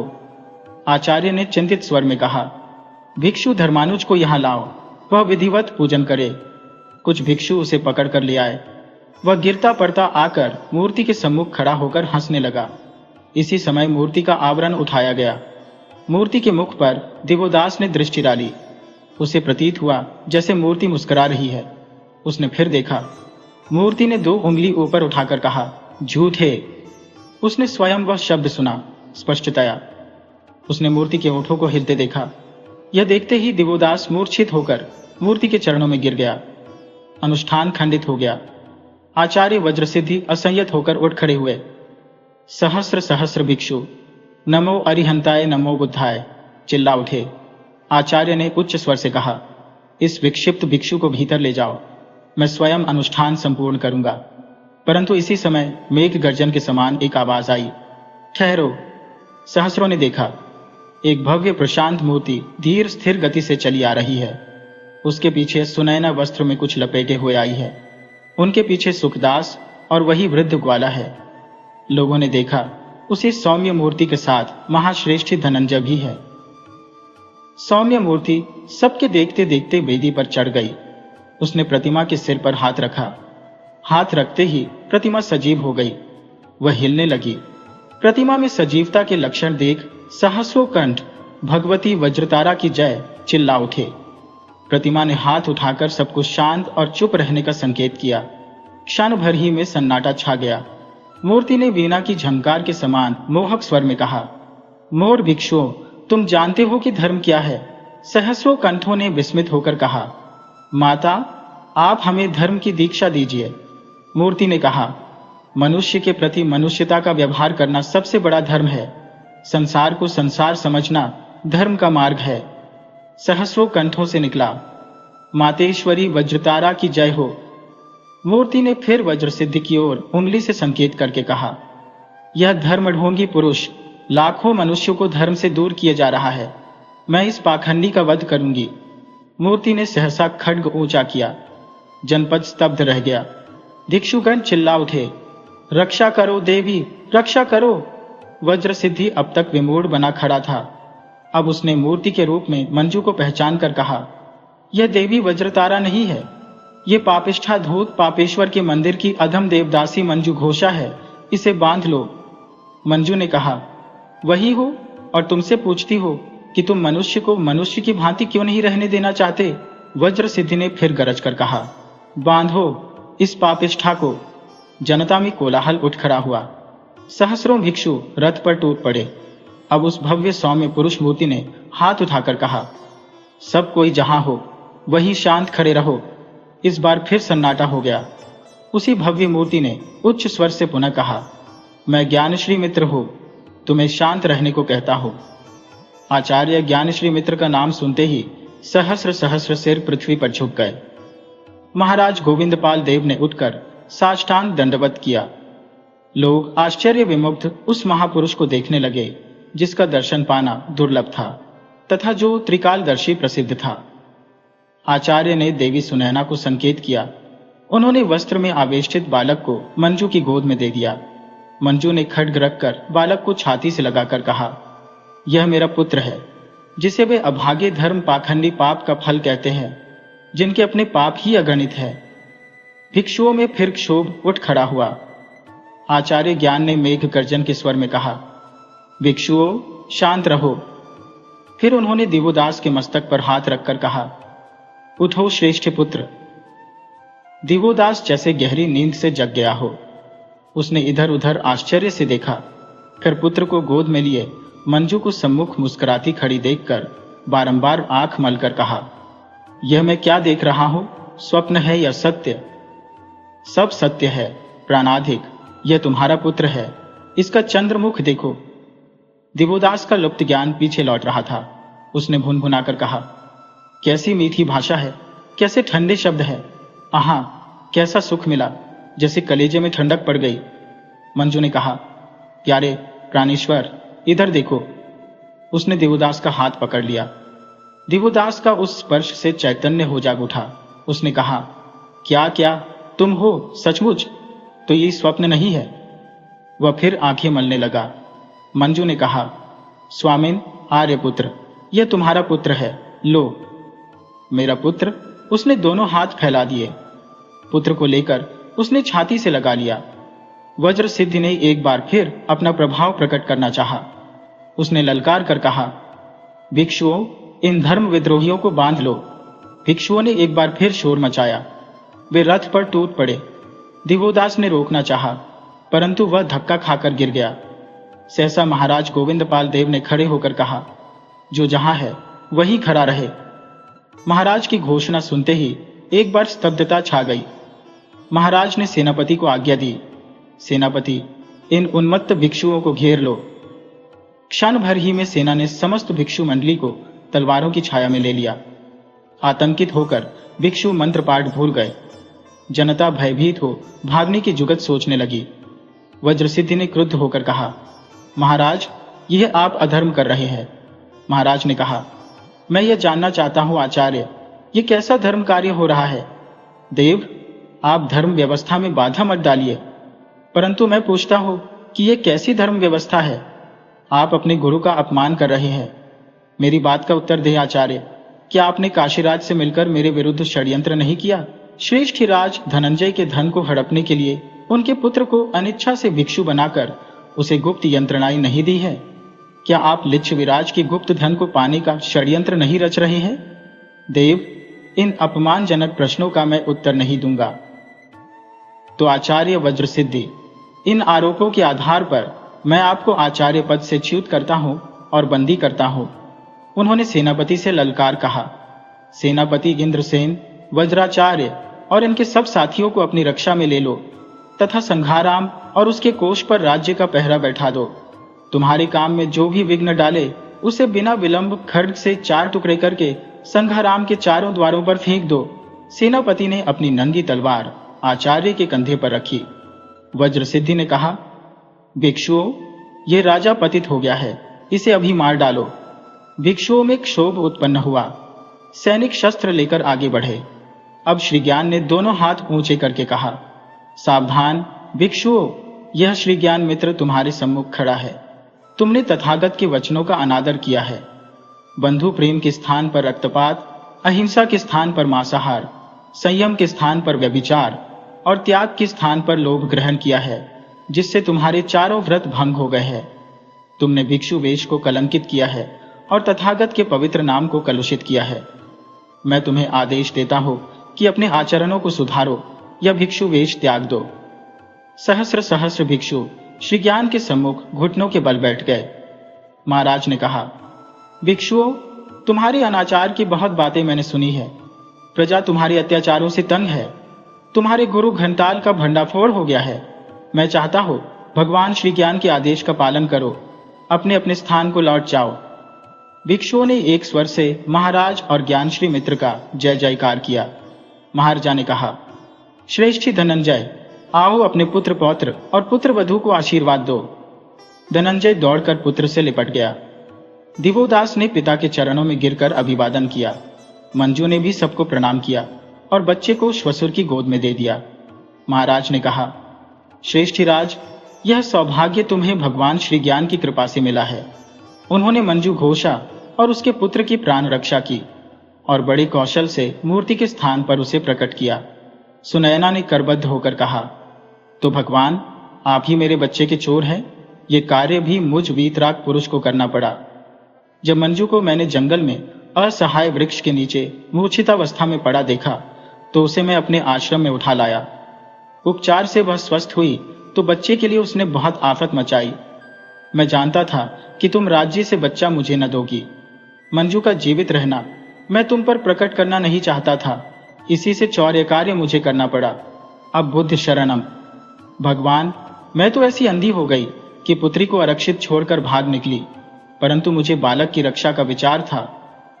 ये सब भवितव्य था जो अकस्मात हो गया। किंतु भगवान, यह मूर्ति के स्थान पर मंजू कैसे आ गई? यह हमसे पूछिए।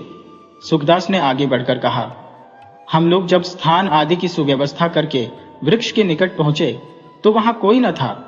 इससे हम बहुत व्याकुल हुए, सारा जंगल छान मारा।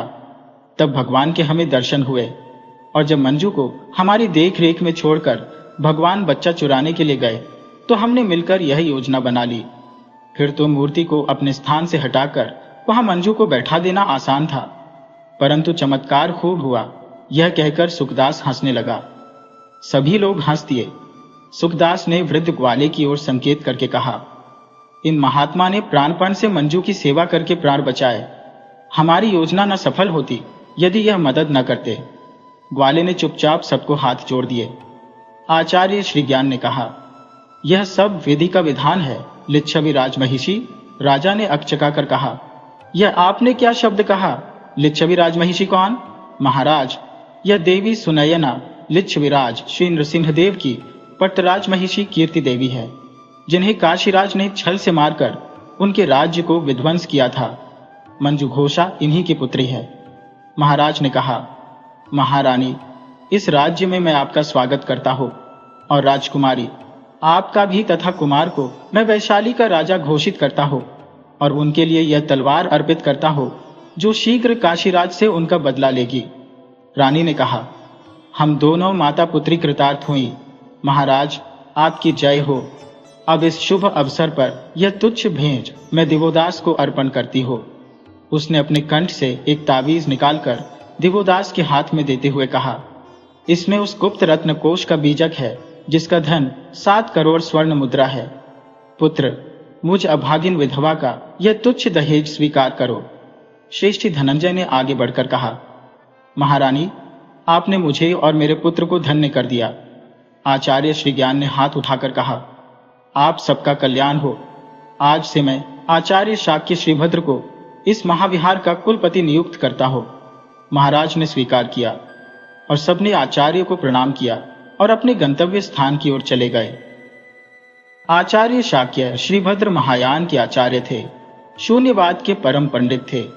उसके नाम और पांडित्य की बड़ी धूम थी। विक्रमशिला विश्वविद्यालय के पीठाधीश्वर हो जाने पर भी वज्र गुरुओं का गुट विक्रमशिला से टूटा नहीं। यद्यपि आचार्य वज्र सिद्धि अब कुलपति नहीं रही थे, पर वे वज्र गुरुओं के शिरोमणि थे। ये वज्र गुरु वैपुल्यवादी थे और उनका संगठन साधारण न था। उनके सामने आचार्य शाक्य श्रीभद्र की चलती नहीं थी, जो हजारों लाखों तरुण तरुणियां पीत कफनी पहन कच्ची उम्र में ही भिक्षु भिक्षुणी हो जाते थे। उनकी काम वासना तो कायम ही रहती थी। किसी भी ज्ञान और उपदेश से वह दबती न थी। वह तो स्वस्थ शरीर का नैसर्गिक धर्म था। वैपुल्यवादी एकाभिप्रायण स्त्री गमन कर सकते थे। वे गृहस्थों की भांति मानव शरीर की प्राकृतिक आवश्यकता को गृहस्थाश्रम के सीधे साधे सरल मार्ग द्वारा पूर्ण नहीं करते थे। वे तो एकाभिप्राय की आड़ लेकर रहस्यपूर्ण शब्दजाल द्वारा संभोग क्रिया का सम्यक संबुद्ध बनने के लिए वज्रगुरु की सहमति से स्त्री सेवन कर सकते थे। वे किसी नीच जाति की युवती को मुद्रा बनाकर गुरु के निकट जाते और गुरु की आज्ञा से मिथुन योग करते थे। वज्र गुरु की आज्ञा से यह मैथुन सेवन काम वासना की तृप्ति के लिए नहीं होता था, सम्यक संबुद्ध और सिद्ध बनने के लिए होता था। ये सब नियम गुह्य थे और उसी से भैरवी चक्र का जन्म हुआ। बौद्धों के प्राचीन सूत्र बहुत लंबे लंबे होते थे। उन्हें घोंकने और याद करने में बहुत समय लगता था, इसलिए वैपुल्यवादियों ने छोटी छोटी धारणियां बनाई थी। उनके पाठ से भी वही प्राप्त होता था जो सूत्रों के पाठ से होता था, पर धारणियों को कंठ करने भी दिक्कत पड़ती थी। इसीलिए अब उसके स्थान पर मंत्रों को रचा गया था, जिनमें अस्त व्यस्त शब्द ही थे, जैसे ओ मुने मुने महामुने स्वाहा अथवा ओ आहो। लोगों का विश्वास था कि इस मंत्रों के जाप से अभिलषित फल प्राप्त होता है। मंत्र शक्ति के इस विश्वास के साथ साथ वे कुछ भोग की क्रियाओं को भी सीखते थे। वे समझते थे कि इन क्रियाओं द्वारा शारीरिक और मानसिक शक्तियों का विकास होता है। इस समय बुद्ध को भी अलौकिक या अमानव माना जाता था। ये वज्र गुरु खान पान रहन सहन में आचार विचार का कोई ध्यान नहीं करते थे। उचित अनुचित कर्तव्य अकर्तव्य का भेद सिद्ध पुरुषों में नहीं होता, यही लोग समझते थे। स्त्री मात्र से संभोग करना वे अपनी साधना में सहायक मानते थे। साथ ही मद्य मांस का संबंध भी योग क्रियाओं के लिए आवश्यक था। ऐसा ही यह युग था जिसका केंद्र विक्रमशिला, नालंदा और उदंतपुरी के विहार बने हुए थे। एक ओर इन विद्या केंद्रों में भांति भांति के शास्त्र और विद्याएं पढ़ाई जाती थी, जिसकी ख्याति देश देशांतरों में थी, तो दूसरी ओर ये धर्म पाखंड और अत्याचार चल रहे थे। इस काल में सदगृहस्थ ब्राह्मणों और बौद्ध भिक्षुओं का समान आदर सत्कार करते थे। शैवों, शाक्तों और वाम मार्गियों के कई अघोरी पंथ भी थे, जिनसे गृहस्थ भयभीत रहते थे। पौराणिक धर्म के पुनरुत्थान के साथ जिन देवी देवताओं की उपासना का आरंभ हुआ, बौद्ध उनकी उपेक्षा नहीं कर सके। उन्होंने उन्हें नए नामों से अपने धर्म में सम्मिलित कर लिया। मंजूश्री तारा, अवलोकितेश्वर आदि नामों से अनेक देवी देवताओं ने बौद्ध धर्म में भी प्रवेश कर लिया था। कुछ तो इस कारण से और कुछ तंत्रवाद के प्रवेश ने शक्ति के उपासक पौराणिक और वज्रयानी बौद्धों को परस्पर निकट ला दिया था। पौराणिकों ने बुद्ध को 10 अवतारों में गिन लिया था। पाल देशी बौद्ध राजा थे, पर ब्राह्मणों को भी मानते थे। 7वीं शताब्दी ही में अनेक ऐसे पौराणिक पंडितों ने जन्म लिया, जिन्होंने अपनी तर्क शक्ति और विद्वत्ता के प्रभाव से सबको चकाचौंध कर दिया। कुमारिल भट्ट और प्रभाकर के नाम इनमें विशेष रूप से उल्लेखनीय है। शंकर भी एक असाधारण पुरुष थे।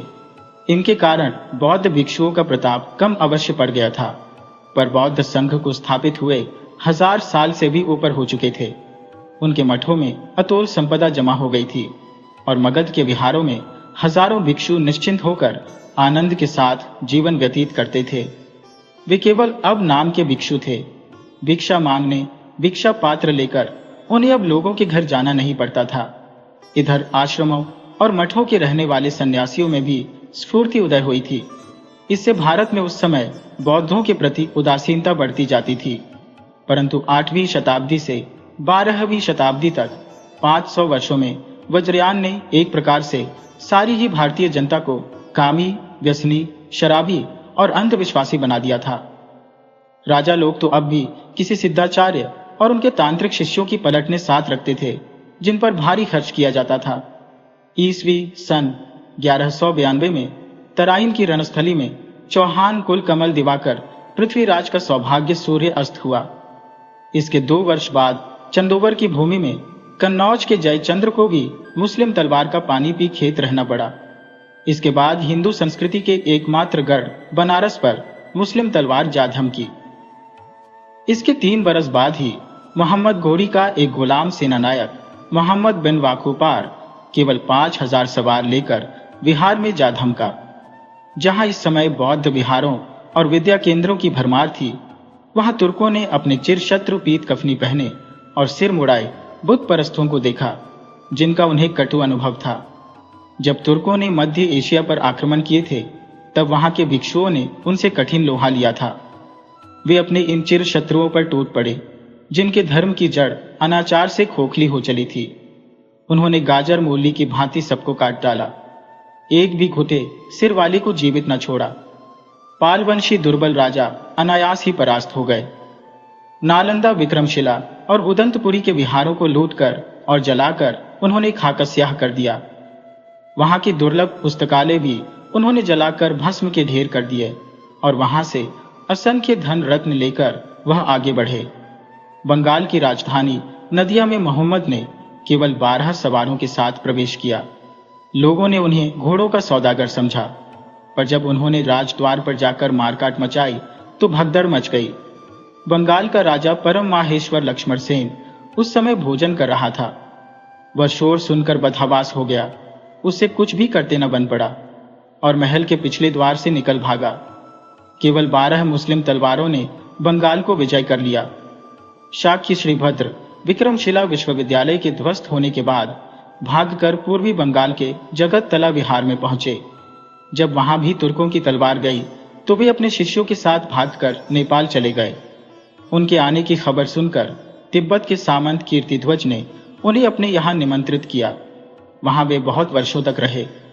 शाक्य श्रीभद्र की भांति अनेक बौद्ध भिक्षुओं तथा सिद्धों ने जाकर बाहर के देशों में शरण ली। इस प्रकार भारत से बौद्ध धर्म का लोप हो गया। श्रेष्ठी धनंजय का रंग महल आज फिर सज रहा था। कमरे के झरोखों से रंगीन प्रकाश छन छन कर आ रहा था। भांति भांति के फूलों के गुच्छे ताकों पर लटक रहे थे। मंजू उद्यान में लगी एक स्फटिक पीठ पर बैठी थी। सम्मुख पालने में बालक सुख से पड़ा अंगूठा चूस रहा था। दिवोदास पास खड़ा प्यासी चितवनों से बालक को देख रहा था। मंजू ने कहा, इस तरह क्या देख रहे हो प्रियतम? देख रहा हूं कि इन नन्ही नन्ही आंखों में तुम हो या मैं, और इन लाल लाल ओठों में तुम? नहीं तुम, नहीं प्रियतम, नहीं प्राण सखी। अच्छा, हम तुम दोनों। पति पत्नी खिलखिलाकर हंस पड़े। दिवोदास ने मंजू को अंक में भरकर झकझोर डाला।